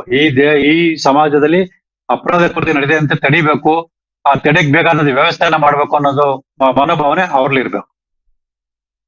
ಜೊತೆಗೆ ಸ್ನೇಹಮೈ ಕೃಷ್ಣ ಅವ್ರು ಈಗಾಗ್ಲೇ ನೀವು ಹೇಳ್ತಾ ಇದ್ರಿ, ಅಂದ್ರೆ ಈ ರೀತಿಯಾಗಿ ನಮ್ಗೆ ದಿನನಿತ್ಯ ಪ್ರಕರಣಗಳು ಬರ್ತಾನೆ ಇರುತ್ತೆ ಬಹಳಷ್ಟು ಅಂತ. ಪರ್ಟಿಕ್ಯುಲರ್ ಆಗಿ ಈ ವಿಚಾರಕ್ಕೆ ಸಂಬಂಧಪಟ್ಟಂತೆ ಅಂದ್ರೆ ಆದಾಯ ಪ್ರಮಾಣ ಪತ್ರ, ಜಾತಿ ಪ್ರಮಾಣ ಪತ್ರಕ್ಕೆ ಸಂಬಂಧಪಟ್ಟಂತೆ ನಿಮ್ಮ ಗಮನಕ್ಕೆ ಏನಾದ್ರೂ ಬಂದಿದ್ಯಾ ಈ ರೀತಿ ನಕಲಿ ಮಾಡ್ಕೊಡ್ತಾ ಇದ್ದಾರೆ ಅಂತ? ಹೌದಾ ಮೇಡಮ್, ಇದು ಹಲವಾರು ವರ್ಷಗಳಿಂದ ಇದೆ ಮೇಡಮ್, ಇವತ್ತಿಂದಲ್ಲ ಹಲವಾರು ವರ್ಷಗಳಿಂದ ಇದೆ. ಅವ್ರು ಯಾರು ಕಡೆ ಈಗ ಹೇಳಿದ ಮೇಡಮ್, ಈಗ ರಾಜಸ್ವ ನಿರೀಕ್ಷಕರು ಹೋಗಿ ಅರ್ಜಿ ಸಲ್ಲಿಸಿದ ನಂತರ ಹೋಗಿ ಪರಿಶೀಲನೆ ಮಾಡ್ಬೇಕು. ಅವ್ರು ಪರಿಶೀಲನೆ ಮಾಡಕ್ ಸಭೆನೇ ಇಲ್ಲ. ಹಾಗಾಗಿ ಅವ್ರು ಏನ್ ಮಾಡ್ತಾ ಇದಾರೆ, ಒಂದು ಪ್ರಮಾಣ ಪತ್ರ ತಗೊಳ್ತಾರೆ, ಬಾಂಡ್ ಪೇಪರ್ ಅಲ್ಲಿ ಒಂದು ಪ್ರಮಾಣ ಪತ್ರ ಮಾಡಿಸ್ಕೊಂಡು ಆ ಪ್ರಮಾಣ ಪತ್ರ ಆಧಾರದ ಮೇಲೆ ಕೂತಿದ್ದ ಜಾಗದಲ್ಲಿ ಅವ್ರು ಪರಿಶೀಲನೆ ಮಾಡಿ ವರದಿ ಕೊಟ್ಟಿರೋ ವರದಿನ ಬರೆದು ಈ ಸುಳ್ಳು ಪ್ರಮಾಣ ಪತ್ರ ಕೊಡ್ತಾ ಇದಾರೆ. ಈಗ ಅವ್ರು ನಾವು ಕೇಳಿದ್ರೆ ಅವ್ರು ಹೇಳ್ತಾರೆ, ಸರ್ ನೀವ್ ಹೇಳಿ ಸರ್, ನಾವ್ ಯಾವಾಗ ಹೋಗಿ ಅವ್ರು ಪರಿಶೀಲನೆ ಮಾಡೋಣ. ಮತ್ತೆ ಈಗ ಅವರು ಕಚೇರಿಯಿಂದ ಆ ಸ್ಥಳಕ್ಕೆ ಹೋಗಿ ಪರಿಶೀಲನೆ ಮಾಡ್ಬೇಕು, ಅವರ ಸ್ವಂತ ಗಾಡಿಲಿ ಹೋಗ್ಬೇಕು. ಇದಕ್ಕೆ ಖರ್ಚು ಯಾರು ಕೊಡ್ತಾರೆ? ಮತ್ತೆ ಅಲ್ಲಿ ಹೋದಾಗ ಒಂದು ಅರ್ಜಿನ ವಿಚಾರಣೆ ಮಾಡ್ಬೇಕು ಅಂದ್ರೆ ಹಲವಾರು ಗಂಟೆಗಳ ಕಾಲಾವಕಾಶ ಬೇಕಾಗುತ್ತೆ. ಆ ಅವಕಾಶ ಎಲ್ಲಿ ಸಿಗುತ್ತೆ ನಮಗೆ? ಅದೆಲ್ಲ ಎಲ್ಲ ಇದ್ರ ಬಗ್ಗೆ ಸಾಕಷ್ಟು ಚರ್ಚೆ ಮಾಡಿದೀನಿ, ಇದ್ರ ಬಗ್ಗೆ ಸಾಕಷ್ಟು ನಾನು ಕೂಡ ಪ್ರಶ್ನೆ ಮಾಡಿದೀನಿ, ದೂರ ಅರ್ಜಿನೂ ಕೂಡ ಕೊಟ್ಟಿದ್ದೀನಿ. ಅದು ಯಾವುದೇ ಕ್ರಮ ಆಗಿಲ್ಲ. ಮತ್ತೆ ಈ ತರ ಪ್ರಶ್ನೆ ಮಾಡಿದ್ರೆ ನಾವು ಏನು ಉತ್ತರ ಕೊಡ್ಬೇಕು ಅಂತ ಗೊತ್ತಾಗಲ್ಲ. ಒಬ್ಬ ಅಧಿಕಾರಿಗೆ, ಒಬ್ಬ ವ್ಯಕ್ತಿಗೆ ನೀವು ಹಲವಾರು ಕೆಲಸಗಳ ಒತ್ತಡ ಕೊಟ್ಬಿಟ್ರೆ ಅವ್ರು ಹೆಂಗೆ ಮಾಡಕ್ ಸಾಧ್ಯ ಆಗುತ್ತೆ? ಸೊ ಸರ್ಕಾರ ಕೂಡ ಇದ್ರ ಬಗ್ಗೆ ಗಮನ ಹರಿಸಿ ನೌಕರನ್ನ, ಅಧಿಕಾರಿಗಳನ್ನ ನೇಮಕ ಮಾಡ್ಬೇಕಾಗುತ್ತೆ. ಎಲ್ಲಿ ಮಾಡ್ತಾ ಇದಾರೆ? ಇರೋ ಅಧಿಕಾರಿಗಳ ಮತ್ತೆ ನೌಕರರ ಮೇಲೆ ಒತ್ತಡ ತರ್ತಾ ಇದಾರೆ. ಅವರು ಕೂಡ ಇಷ್ಟೊಂದು ಮಾಡಕ್ ಸಾಧ್ಯ ಆಗುತ್ತೆ? ಇದೆಲ್ಲಾನು ಕಡೆ ಅನವಶ್ಯವಾಗಿ ನಾವು ಬರೀ ಅಧಿಕಾರಿ ಸಿಬ್ಬಂದಿಗಳ ಮೇಲೆ ಒಂದು ಜವಾಬ್ದಾರಿ ವಹಿಸಕ್ ಆಗಲ್ಲ. ನಾಗರಿಕರದ್ದು ಇದೆ. ನಾವು ಸುಳ್ಳು ಹೇಳಬಾರ್ದು. ಈ ದೇಶ ನಾಗರಿಕರಾಗಿ ನಾವು ಸಾಧ್ಯವಾದಷ್ಟು ಸತ್ಯವನ್ನು ಹೇಳಬೇಕು. ನಾವು ಸುಳ್ಳು ದಾಖಲೆ ಸೃಷ್ಟಿ ಮಾಡಬಾರ್ದು. ಸುಳ್ಳು ದಾಖಲೆ ಸೃಷ್ಟಿ ಮಾಡೋದು ಅಪರಾಧ ಕೃತ್ಯ ಆಗುತ್ತೆ. ಇವತ್ತಲ್ಲ ನಾಳೆ ಯಾರಿಗಾರು ಗೊತ್ತಾಯ್ತು ಅಂದ್ರೆ ನಮ್ಮ ಮೇಲೆ ಕೇಸ್ ದಾಖಲಾಗುತ್ತೆ, ನಾವು ಶಿಕ್ಷೆ ಅನುಭವಿಸಬೇಕಾಗುತ್ತೆ. ಇವೆಲ್ಲ ಎಚ್ಚರಿಕೆಗಳು ಇರಬೇಕು, ಮತ್ತೆ ತಿಳುವಳಿಕೆ ಇರಬೇಕು. ಅಂತ ಕೆಲಸಗಳು ಇಲ್ಲಿ ಆಗ್ತಿಲ್ಲ. ಹೀಗಾಗಿ ಪ್ರತಿಯೊಂದು ಹಂತದಲ್ಲೂ, ಪ್ರತಿಯೊಂದು ಕಚೇರಿಯಲ್ಲೂ, ಪ್ರತಿಯೊಂದು ವಿಚಾರದಲ್ಲೂ ಕೂಡ ಇಂಥ ಅಪರಾಧ ಕೃತ್ಯಗಳು ನಡೀತಾ ಇದೆ. ಒಂದು ಹೇಳೋದಲ್ಲ, ಒಂದು ಕಚೇರಿ ಅಥವಾ ಒಂದು ವಿಚಾರಕ್ಕೆ ಸಂಬಂಧಪಟ್ಟಾಗ ಅಲ್ವೇ ಅಲ್ಲ. ನಮ್ಮ ದೇಶದಲ್ಲಿ ಏನಾಗಿದೆ ಅಂತ ನಿಜ ಹೇಳ್ಬೇಕು ಅಂದ್ರೆ, ಸುಳ್ಳು ದಾಖಲಾತಿ ಸೃಷ್ಟಿ ಮಾಡಿ ಆ ಒಂದು ಸುಳ್ಳು ದಾಖಲೆಗಳನ್ನ ಆಧರಿಸಿ ನಮಗ್ ಬೇಕಾದಂತ ಸೌಲಭ್ಯ ಪಡೆಯೋದು ಈ ನಮ್ಮ ಒಂದು ಸಾಧನೆ ಅಂತ ಹೇಳಿ ನಮ್ಮ ಜನರ ಮನೋಭಾವನೆ ಇದ್ಬಿಟ್ಟಿದೆ. ನೀವು ಬೇಕಾದ್ರೆ ನೋಡಬಹುದು ರಸ್ತೆಗಳಲ್ಲಿ ಸಂಚಾರಿ ನಿಯಮ ಉಲ್ಲಂಘನೆ ಮಾಡಿ ಹೋದವ್ರು ಎಷ್ಟು ಖುಷಿಯಿಂದ ಹೋಗ್ತಾರೆ.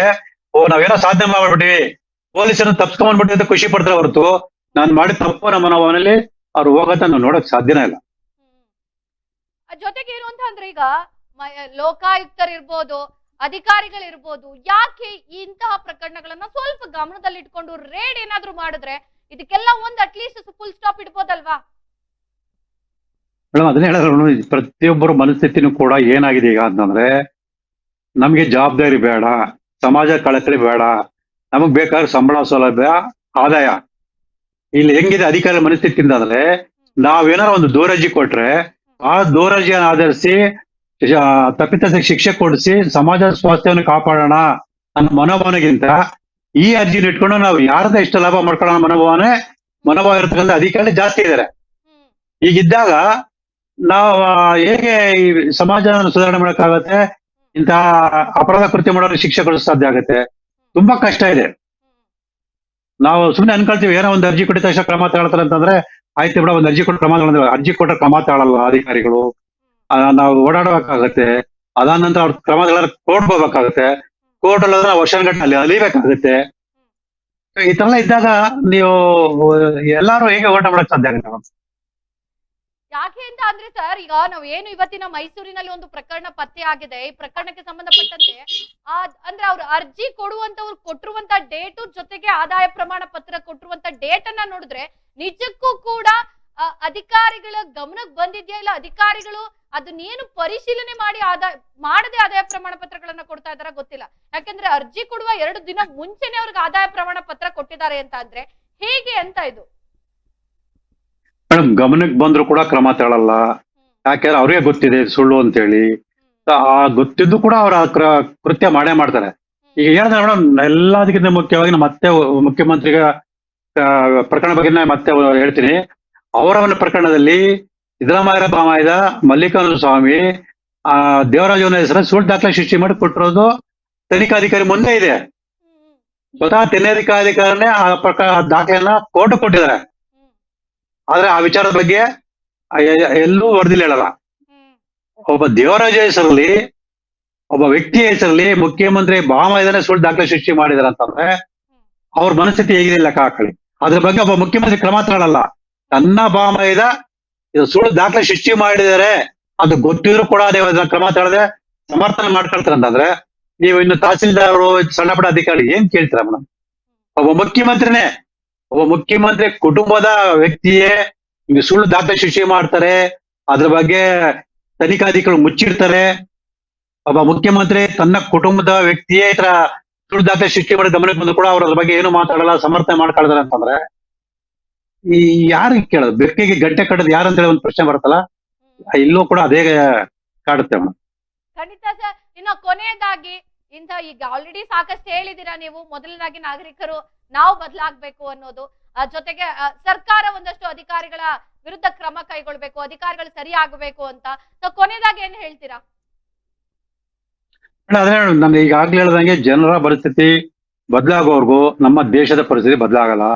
ಜನರು ಜಾಗೃತರಾಗಬೇಕು. ಕೇವಲ ನಮ್ಮ ಕುಟುಂಬದ ಬಗ್ಗೆ ಅಷ್ಟೇ ಕಾಳಜಿ ವಹಿಸೋದಲ್ಲ, ಸಮಾಜದ ಬಗ್ಗೆ ಕಾಳಜಿ ವಹಿಸಬೇಕು. ಸಮಾಜ ಚೆನ್ನಾಗಿದ್ರೆ ನಾವು ಚೆನ್ನಾಗಿರಕ್ ಸಾಧ್ಯ ಹೊರತು ಸಮಾಜ ಕೆಟ್ಟದಾಗ ನಾವು ಮಾತ್ರ ಚೆನ್ನಾಗಿರಕ್ ಸಾಧ್ಯ ಅಲ್ಲ ಅನ್ನೋದನ್ನ ಅರ್ಥ ಮಾಡ್ಕೊಳ್ಬೇಕು. ಮತ್ತೆ ನಾವು ನಮ್ಮ ಸಂವಿಧಾನ ಇರ್ತಕ್ಕಂಥ ಕರ್ತವ್ಯದ ಬಗ್ಗೆ ತಿಳ್ಕೊಳ್ಬೇಕು. ಬರೀ ಕೇವಲ ಹಕ್ಕುಗಳ ಬಗ್ಗೆ ಮಾತಾಡೋದಲ್ಲ, ಹಕ್ಕುಗಳನ್ನಷ್ಟೇ ಕೇಳೋದಲ್ಲ, ಕರ್ತವ್ಯದ ಬಗ್ಗೆ ತಿಳ್ಕೊಂಡು ನಾವು ಕರ್ತವ್ಯನ ನಿರ್ವಹಣೆ ಮಾಡ್ಬೇಕು. ಆಗ ಒಂದೇನೋ ಬದಲಾವಣೆ ಆಗುತ್ತೆ ಅಷ್ಟೇ ಹೊರತು ಕೇವಲ ನಮ್ಮಂತ ಕೆಲವು ಹೋರಾಟಗಾರರು ಇಡೀ ಸಮಾಜದಲ್ಲಿ ಇರ್ತಕ್ಕಂಥ ವ್ಯವಸ್ಥೆ ಅಪರಾಧ ತಡೆಯಕ್ಕೆ ಸಾಧ್ಯ ಇಲ್ಲ, ವ್ಯವಸ್ಥೆ ಬದಲಾವಣೆ ಮಾಡಕ್ ಸಾಧ್ಯ ಇಲ್ಲ. ಖಂಡಿತ ಖಂಡಿತ ಧನ್ಯವಾದ ಸರ್, ಈಡನ್ಸ್ ವಾಹಿನಿ ಜೊತೆ ಬಂದು ಮಾತನಾಡಿದಕ್ಕೆ. ಏನೋ ಸಾಮಾಜಿಕ ಹೋರಾಟಗಾರರಾದಂತಹ ಸ್ನೇಹಮಯಿ ಕೃಷ್ಣ ಅವರು ಏನು ಮೈಸೂರಿನಲ್ಲಿ ಒಂದು ಪ್ರಕರಣ ಪತ್ತೆ ಆಗಿದೆ, ಜೊತೆಗೆ ಮೈಸೂರಿನ ತಾಲೂಕು ಕಚೇರಿಯಲ್ಲಿ ಏನು ಈ ರೀತಿಯ ದಾಖಲೆಗಳು ಇಲ್ಲದೇನೆ ಆರಾಮಾಗಿ ಪ್ರಮಾಣ ಪತ್ರವನ್ನ ಪಡ್ಕೊಳ್ಬಹುದು. ಅದು ಆದಾಯ ಪ್ರಮಾಣ ಪತ್ರವಾದ್ರೂ ಆಗಿರ್ಲಿ ಅಥವಾ ಜಾತಿ ಪ್ರಮಾಣ ಪತ್ರವಾದ್ರೂ ಆಗಿರ್ಲಿ ಪಡ್ಕೊಳ್ಬಹುದು. ಸೊ ಇದಕ್ಕೆ ಸಂಬಂಧಪಟ್ಟಂತೆ ಅವರು ಒಂದಷ್ಟು ವಿಚಾರಗಳನ್ನ ಹೇಳಿದ್ರು. ಮೊದಲನೇದಾಗಿ ಸಾರ್ವಜನಿಕರು, ನಾಗರಿಕರು ಅವರು ಬದಲಾಗಬೇಕು. ಯಾಕೆ ಅಂತ ಅಂದ್ರೆ ಈಗ ಏನು ಆ ಪ್ರಮಾಣ ಪತ್ರಗಳಿದೆ ಅದನ್ನ ಇಸ್ಕೊಳ್ಳುವಂತವ್ರು ಯಾರು? ಅವ್ರುಗಳು ಜನಗಳು ಸುಳ್ಳು ಹೇಳಬಾರದು ಅಂತ. ಆದರೆ ಇಲ್ಲಿ ಕೆಲವರು ಬೇಕು ಅಂತಲೇ ಮಾಡುವಂತದ್ದು, ಕೆಲವರು ಉದ್ದೇಶ ಪೂರ್ವಕವಾಗಿ ಸರ್ಕಾರದ ಸಬ್ಸಿಡಿಗಾಗಿ ಮಾಡುವಂತವರ ವಿರುದ್ಧ ಕ್ರಮ ಆಗಬೇಕು. ಜೊತೆಗೆ ಅಧಿಕಾರಿಗಳ ಗಮನಕ್ಕೆ ಬಂದ್ರು ಕೂಡ ತಲೆ ಕೆಡಿಸ್ಕೊಳ್ಳಲ್ಲ, ಅವ್ರಿಗೆ ಗೊತ್ತಿರುತ್ತೆ ಆದ್ರೂ ಕೂಡ ಅವ್ರು ತಲೆ ಕೆಡಿಸ್ಕೊಳ್ಳಲ್ಲ. ಸೊ ಅಧಿಕಾರಿಗಳ ವಿರುದ್ಧ ಯಾಕೆ ಕ್ರಮ ಆಗ್ತಾ ಇಲ್ಲ, ಅವ್ರ ವಿರುದ್ಧ ಕ್ರಮ ಆಗಬೇಕು. ಜೊತೆಗೆ ಸರ್ಕಾರ ಕೂಡ ಇದ್ರ ಬಗ್ಗೆ ಗಮನವನ್ನ ಹರಿಸ್ಬೇಕು. ಸೊ ಇದಕ್ಕೆ ಸಂಬಂಧಪಟ್ಟಂತೆ ಕೂಡ ಅವರು ಒಂದಷ್ಟು ಒತ್ತಾಯವನ್ನ ಮಾಡಿದ್ರು. ಯಾಕೆ ಅಂತ ಅಂದ್ರೆ ದಿನನಿತ್ಯ ನನ್ಗೂ ಕೂಡ ಬೇಕಾದಷ್ಟು ಪ್ರಕರಣಗಳು ಬರ್ತಾ ಇರುತ್ತೆ, ಆದ್ರೆ ನಾವೆಲ್ಲದಕ್ಕೂ ಕೂಡ ಹೋರಾಟ ಮಾಡ್ಲಿಕ್ಕೆ ಆಗೋದಿಲ್ಲ ಅನ್ನೋ ಒಂದು ಮಾತನ್ನ ಹೇಳಿದ್ರು. ಹೌದು, ಆದ್ರೆ ಈಗ ಸಾರ್ವಜನಿಕರು ಅಥವಾ ಒಂದಷ್ಟು ಸಾಮಾಜಿಕ ಹೋರಾಟಗಾರರು ಏನಿದ್ದಾರೆ, ಸಮಾಜಮುಖಿ ಕೆಲಸವನ್ನ ಮಾಡುವಂತವ್ರು, ಅವರು ಇಂತಹ ವಿಚಾರಗಳ ವಿರುದ್ಧ ಹೋರಾಡ್ಬೇಕಲ್ವಾ? ಯಾಕೆ ಅಂತ ಅಂದ್ರೆ ಇದು ಒಂದು ಸಾರ್ವಜನಿಕರಿಗೆ ವಂಚನೆ ಮಾಡಿದ ರೀತಿ, ಮತ್ತೊಂದು ಸರ್ಕಾರಕ್ಕೆ ವಂಚನೆ ಮಾಡುವಂತಹ ಪ್ರಕರಣ. ಇಂತಹದ್ರ ವಿರುದ್ಧ ಯಾಕೆ ಹೋರಾಟವನ್ನ ಮಾಡೋಲ್ಲ? ಜೊತೆಗೆ ಎಷ್ಟೋ ಜನಕ್ಕೆ ಇದು ಗಮನದಲ್ಲಿರುತ್ತೆ, ಆದ್ರೆ ಹೋರಾಟ ಮಾಡುವುದಾಗ್ಲಿ ಅಥವಾ ಅದ್ರ ವಿರುದ್ಧ ಯಾವುದೇ ಕ್ರಮಕ್ಕೆ ಆಗ್ರಹಿಸೋದಾಗ್ಲಿ ಮಾಡೋದಿಲ್ಲ. ಇನ್ನು ಕೆಲವರಿಗೆ ಗೊತ್ತೇ ಇರೋದಿಲ್ವಾ ಗೊತ್ತಿಲ್ಲ, ಆದ್ರೆ ನಮ್ಮ ಈಡನ್ಸ್ ವಾಹಿನಿ ಮುಖಾಂತರ ಇವತ್ತು ಅಂತಹದ್ದೇ ಒಂದು ಪ್ರಕರಣವನ್ನ ಬೆಳಕಿಗೆ ತರುವಂತಹ ಕೆಲಸವನ್ನ ಮಾಡಿದೀವಿ. ನಾವು ಮಾತಾಡ್ತಿರುವಂತದ್ದು ಯಾವುದೇ ಕಾರಣಕ್ಕೂ ಯಾವುದೋ ಒಂದು ವಿಚಾರವನ್ನ ನೋಡಿ ಅಲ್ಲ ಅಥವಾ ಯಾರ ಬಾಯಿಂದ ಕೇಳಿ ಅಲ್ಲ, ಸ್ವತಃ ಒಬ್ಬರು RTI ಕಾರ್ಯಕರ್ತರು ಕೊಟ್ಟಿರುವಂತಹ ಡಾಕ್ಯುಮೆಂಟ್ಸ್ ನಮ್ಮ ಕೈಯಲ್ಲಿದೆ, ಅದನ್ನ ಇಟ್ಕೊಂಡು ನಾವು ಮಾತಾಡ್ತೀವಿ, ಅದನ್ನ ನೋಡಿ ನಾವು ಮಾತಾಡ್ತಾ ಇದ್ದೀವಿ. ಏನು ಸತ್ಯಾಸತ್ಯತೆ ಇದೆ ಅದನ್ನ ನಾವು ನಿಮ್ಮ ಮುಂದೆ ಇಡುವಂತ ಕೆಲಸವನ್ನ ಇವತ್ತು ಈಡನ್ಸ್ ವಾಹಿನಿ ಮಾಡ್ತಾ ಇರುವಂತದ್ದು. ಯಾಕೆ ಅಂದ್ರೆ ಇಲ್ಲಿ ಅಧಿಕಾರಿಗಳಿಗೆ, ಸೈಬರ್ನವರಿಗೆ ಹೇಳೋರು ಇಲ್ಲ, ಕೇಳೋರು ಇಲ್ಲ. ನಾನ್ ಬಂದು ಹೀಗೀಗೆ ಅಂತ ಹೇಳಿದ್ರೆ ಅದನ್ನ ಬರ್ತ್ ಕೊಡ್ತಾರೆ, ಅದನ್ನ ಹೋಗಿ ತಗೊಂಡೋಗ್ ಕೊಟ್ರೆ ಪರಿಶೀಲನೆ ನಡೆಸಲ್ಲ ತಾಲೂಕು ಕಚೇರಿಯಲ್ಲಿರೋ ಸಿಬ್ಬಂದಿ. ಓಕೆ, ಇಲ್ಲಿ ಯಾವತ್ತೂ ಕೂಡ ಈಗ ಏನ್ ದಾಖಲೆ ಇದೆ, ನಿನ್ನ ಹೆಸರು ಸರಿ ಇದೆಯಾ, ಅಡ್ರೆಸ್ ಸರಿ ಇದೆಯಾ ಅಂತ ಕೇಳ್ತಿಲ್ಲ, ಎಷ್ಟ್ ಕೊಡ್ತೀಯಪ್ಪ ಅನ್ನೋ ರೀತಿ ಬಂದ್ಬಿಟ್ಟಿದೆ ನಮ್ಮ ಸಮಾಜ. ಇದಕ್ಕೆ ಕಡಿವಾಣ ಹಾಕುವಂತ ಕೆಲಸವನ್ನ ಕೂಡ ಯಾರು ಮಾಡ್ತಾ ಇಲ್ಲ. ಯಾಕೆ ಮಾಡ್ತಾ ಇಲ್ಲ? ಇದೇ ರೀತಿ ಮುಂದುವರೆದ್ರೆ ಹೇಗಾಗ್ಬೇಕು ಅಂತ ಪ್ರತಿ ಒಂದು ಕಡೆ ನಾವ್ ಈಗಾಗ್ಲೇ ನೋಡಿದೀವಿ, ಲಂಚ ಅನ್ನೋದು ಇದ್ದೇ ಇರ್ತಾ ಇದೆ. ಈಗ ಇಂತಹ ಪ್ರಕರಣ ಕೂಡ ಮೈಸೂರಿನಲ್ಲಿ ಬೆಳಕಿಗೆ ಬಂದಿರುವಂತದ್ದು. ಇದಕ್ಕೆ ಸಂಬಂಧಪಟ್ಟಂತೆ ಮತ್ತಷ್ಟು ಮಾತಾಡೋಣ.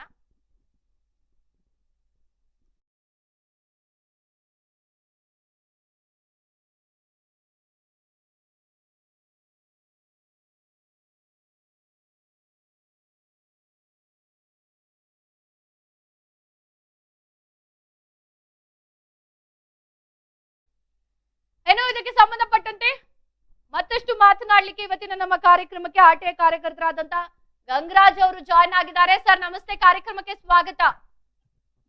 ನಮಸ್ತೆ ಮೇಡಮ್, ಹೇಳಿ ಮೇಡಮ್. ಸರ್, ಈಗಾಗ್ಲೇ ನಮ್ಮ ಮೈಸೂರಿನ ತಾಲೂಕು ಕಚೇರಿ ಏನಿದೆ, ಈ ತಾಲೂಕು ಕಚೇರಿಯಲ್ಲಿ ಒಂದಷ್ಟು ಪ್ರಕರಣಗಳು ಬೆಳಕಿಗೆ ಬಂದಿರುವಂತದ್ದು. ಅದರಲ್ಲಿ ಪ್ರಮುಖವಾದ ಒಂದು ಪ್ರಕರಣ ಏನು ಅಂತ ಅಂದ್ರೆ ನಕಲಿ ದಾಖಲೆಗಳನ್ನ ಕೊಡುವಂತದ್ದು. ಜೊತೆಗೆ 300 ರೂಪಾಯಿ 500 ರೂಪಾಯಿ ಕೊಟ್ರೆ ನಮ್ಗೆ ಆದಾಯ ಪ್ರಮಾಣ ಪತ್ರ ಸಿಕ್ಬಿಡುತ್ತೆ. ನಿಜಕ್ಕೂ ಕೂಡ ಸರ್ ಈ ರೀತಿ ಕೊಡುವಂತದ್ದು ಎಷ್ಟು ಮಟ್ಟಿಗೆ ಸರಿ? ಮೇಡಮ್, ಅದು ತಪ್ಪು. ಅದನ್ನ ಯಾರನ್ನು ಸಹ ಒಪ್ಪಬೇಕಾದಲ್ಲ, ಒಪ್ಪಲಿಕ್ಕೆ ಆಗೋದೇ ಇಲ್ಲ. ಇದರಿಂದ ಅನಾಹುತಗಳು, ಬೇಕಾದಷ್ಟು ಅನಾಹುತಗಳು ಆಗ್ತವೆ. ಇದೇ ರೀತಿ ಏನು ಸುಳ್ಳು ಜಾತಿ ಪ್ರಮಾಣ ಪತ್ರ ಕೊಡೋದೇ ಇರ್ಬೋದು, ಸುಳ್ಳು ವಂಶವೃಕ್ಷ ಕೊಡೋದೇ ಇರ್ಬೋದು, ಸುಳ್ಳು ತಮ್ಮ ಇದು ಏನಡಿ ಈ ಒಂದು ಆದಾಯ ಪ್ರಮಾಣ ಪತ್ರ ಮತ್ತೊಂದು ಮಗದೊಂದು ಎಲ್ಲಾನು ಇಶ್ಯೂ ಮಾಡ್ತಾರೆ ತಾಲೂಕ್ ಕಚೇರಿಯಲ್ಲಿ. ಇತ್ತೀಚೆಗೆ ಒಂದು ಮೂಡಾದಲ್ಲಿ ಒಂದು ಪ್ರಕರಣ ಆಗುತ್ತೆ ಸರ್. ಸೈಟ್ ನಂಬರ್ 867 3040 ಅಳತೆ ನಿವೇಶನ, ಒಂದು ಮಾಡಲ್ ಹೌಸ್. ಅದಕ್ಕೆ ಒಂದು ದಾಖಲೆಗಳನ್ನ ಸೃಷ್ಟಿ ಮಾಡಿ ತಾಲೂಕ್ ಆಫೀಸಿಂದ ಒಂದೊಂದು ಮೂಡಾ ಕಚೇರಿಗೆ ಸಲ್ಲಿಸ್ತಾರೆ.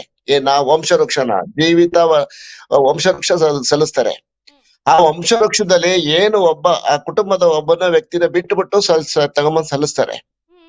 ಅದರ ಆಧಾರದ ಮೇಲೆ ಇಲ್ಲಿದ್ದಂತ ವಿಶೇಷ ತಹಸೀಲ್ದಾರ್ ಹಾಗೂ ಸಿಬ್ಬಂದಿಗಳು, ಅಧಿಕಾರಿಗಳು ಏನ್ ಮಾಡ್ತಾರೆ, ಅದನ್ನ ಪೇಪರ್ ನೋಟಿಫಿಕೇಶನ್ ಕೊಡ್ತಾರೆ. ಪೇಪರ್ ನೋಟಿಫಿಕೇಶನ್ ಕೊಟ್ಬಿಟ್ಟು ಏನ್ ಮಾಡ್ತಾರೆ, ಯಾರ್ದು ತಕರಾರು ಬಂದಿಲ್ಲ ಅಂತ 15 ದಿವಸ ಆದ್ಮೇಲೆ ಮತ್ತೆ ಅದನ್ನ ಏನ್ ಮಾಡ್ತಾರೆ, ಟೈಟ್ಲ್ ಇಟ್ ಕೊಡ್ತಾರೆ. ಯಾರು ಅರ್ಜಿದಾರ ಅರ್ಜಿ ಹಾಕಿರ್ತಾನೆ ಆ ಒಂದು ದಾಖಲೆಗಳ ಆಧಾರದ ಮೇಲೆ, ಏನು ತಾಲೂಕ್ ಆಫೀಸರ್ ಕೊಟ್ಟಂತಹ ದಾಖಲೆಗಳ ಆಧಾರದ ಮೇಲೆ ಇಲ್ಲಿ ಅರ್ಜಿ ಹಾಕ್ತಾನೆ. ಅರ್ಜಿ ಹಾಕಿದ ಮೇಲೆ ಪೇಪರ್ ನೋಟಿಫಿಕೇಶನ್ ಕೊಟ್ಟಾರೆ. ಅಲ್ಲೂ ಎಚ್ಚೆತ್ಕೊಂಡಿರ್ತಾರೆ ಅಧಿಕಾರಿಗಳು. ಅಲ್ಲಿ ಯಾರ್ದು ಸಹ ತಟ್ಟೆ ತಕರಾರು ಬಂದಾಗ ಏನ್ ಮಾಡ್ತಾರೆ, ಕಾನೂನು ಬಾಹಿರವಾಗಿಲ್ಲ ಅಂತ ತಿಳ್ಕೊಂಡು ಏನ್ ಮಾಡ್ತಾರೆ, ಟೈಟ್ಲ್ ಡೀಡ್ ಕೊಡ್ತಾರೆ.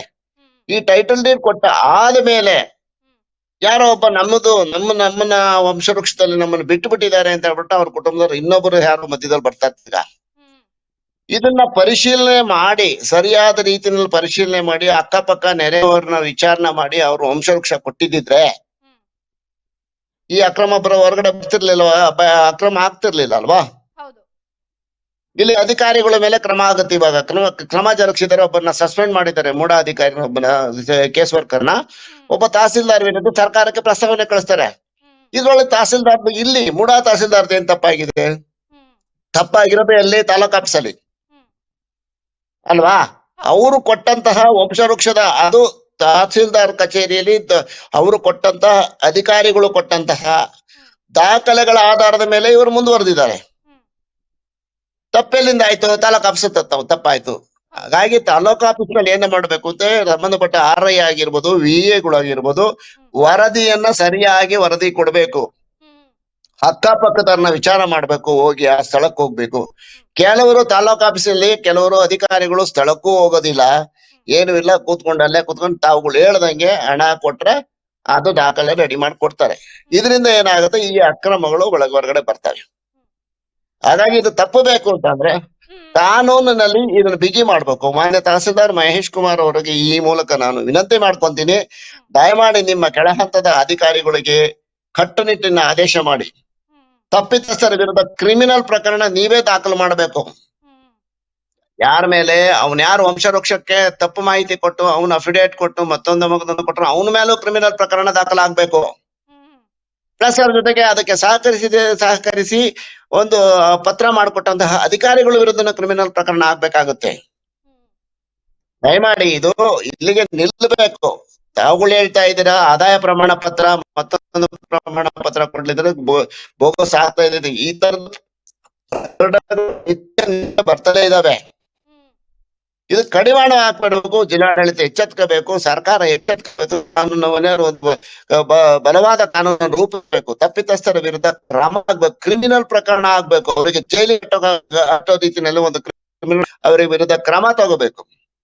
ಖಂಡಿತ. ಇನ್ನೊಂದೇನು ಅಂದ್ರೆ ಸರ್, ಈಗ ಕೆಲವರು ಜನಗಳೀಗ ಸಾರ್ವಜನಿಕರಾಗಿ ನಾವುಗಳೇನು ಅಂತ ಅಂದ್ರೆ, ನಮಗೆ ಅಯ್ಯೋ ಆದಾಯ ಪ್ರಮಾಣ ಪತ್ರ ಅಥವಾ ಜಾತಿ ಪ್ರಮಾಣ ಪತ್ರ ಸಿಕ್ಬಿಟ್ರೆ ಸಾಕಪ್ಪ, ಬಿಡು ಒಂದ್ 500 ರೂಪಾಯಿ ಕೊಟ್ಬಿಡೋಣ ಅಂತ ಕೆಲವು ಜನರು ಇರ್ತಾರೆ. ಆದ್ರೆ ಕೆಲವರು ಬೇಕು ಅಂತಾನೆ ಆದಾಯ ಪ್ರಮಾಣ ಪತ್ರ, ಸರ್ಕಾರದಿಂದ ಸಬ್ಸಿಡಿಯನ್ನ ಪಡ್ಕೊಳ್ಳೋಕೋಸ್ಕರ ಸುಳ್ಳು ಮಾಹಿತಿಯನ್ನ ಕೊಟ್ಟು ಅಥವಾ ಸುಳ್ಳು ದಾಖಲೆಗಳನ್ನ ಕೊಟ್ಟು ಆದಾಯ ಪ್ರಮಾಣ ಪತ್ರವನ್ನ ಪಡ್ಕೊಳ್ತಾರಲ್ಲ, ಅಂತವರ ವಿರುದ್ಧ ಏನ್ ಹೇಳ್ತೀರಾ?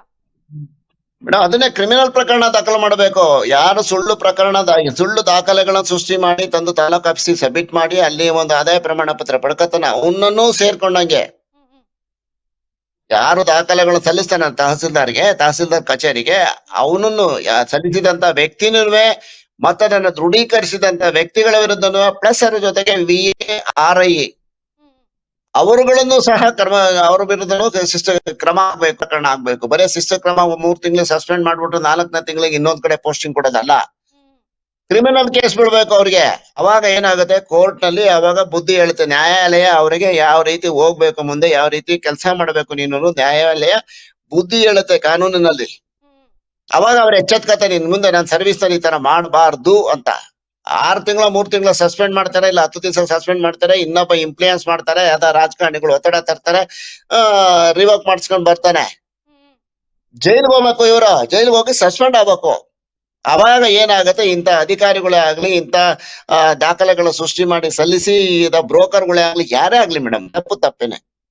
ಅದಕ್ಕೆ ಭದ್ರವಾದ ಒಂದು ಕಾನೂನು ಕ್ರಮವನ್ನು ಸರ್ಕಾರ ತಗೋಬೇಕು. ಇದು ನಿಲ್ಬೇಕಾದ್ರೆ ನೋಡಿ, ಇವಾಗ ಆಸ್ತಿ ಈಗ ಸುಮಾರು 1.5 ಇಂದ 2 ಕೋಟಿ ರೂಪಾಯಿ ಆಸ್ತಿ ಮೂಡೋದಲ್ಲಿ ಈ ತರ ದೋಖ ಆಗಿದೆ. ಅದು ಆ ಪ್ರಕರಣ. ಅದಕ್ಕೆ ಹೊಣೆ ಯಾರೀಗ?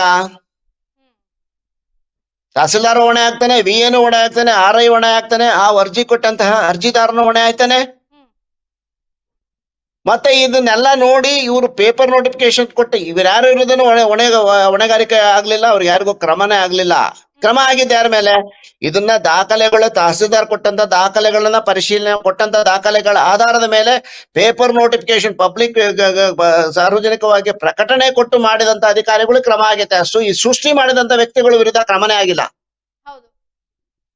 ಅದಾಗ್ಬೇಕು. ಅದಾದಾಗ ಏನಾಗತ್ತೆ, ಸೃಷ್ಟಿಕರ್ತ ಯಾವನಿರ್ತಾನೆ ಅವನ ಮೇಲೆ ಕ್ರಮ ಆದ್ರೆ ಆಗ ಎಚ್ಚೆತ್ಕೋತಾರೆ, ಸರಿಯಾದ ರೀತಿ ದಾಖಲೆಗಳ ಕೊಡ್ತಾರೆ. ಈಗ ನೋಡಿ, ಎಷ್ಟೋ ಈಗ BPL ಕಾರ್ಡ್ಗಳು, IT ಇನ್ಕಮ್ ಟ್ಯಾಕ್ಸ್ ಕೋಟ್ಯಾಂತರ ರೂಪಾಯಿ ಇನ್ಕಮ್ ಟ್ಯಾಕ್ಸ್ ಕಟ್ತಾರೋ, 10-15 ಲಕ್ಷ 20 ಲಕ್ಷ ಕಾರಲ್ಲಿ ಓಡಾಡ್ತಾ ಇರೋರೆಲ್ಲ BPL ಕಾರ್ಡ್ ತಗೊಂಡ್ ಕೂತಿದ್ದಾರೆ. ಇವತ್ತು ಸರ್ಕಾರಕ್ಕೆ ವಂಚನೆ ಮಾಡ್ತಾ ಇದ್ದಾರೆ.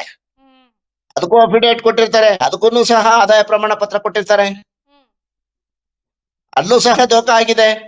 ಸರ್ಕಾರ ಬರೀ ರದ್ದು ಮಾಡೋದು ಅಷ್ಟೇ ಅಲ್ಲ, ಕೆಲವು ಸರ್ಕಾರಿ ನೌಕರು ಸಹ BPL ಕಾರ್ಡ್ ಹೊರಡಿದ್ದಾರೆ.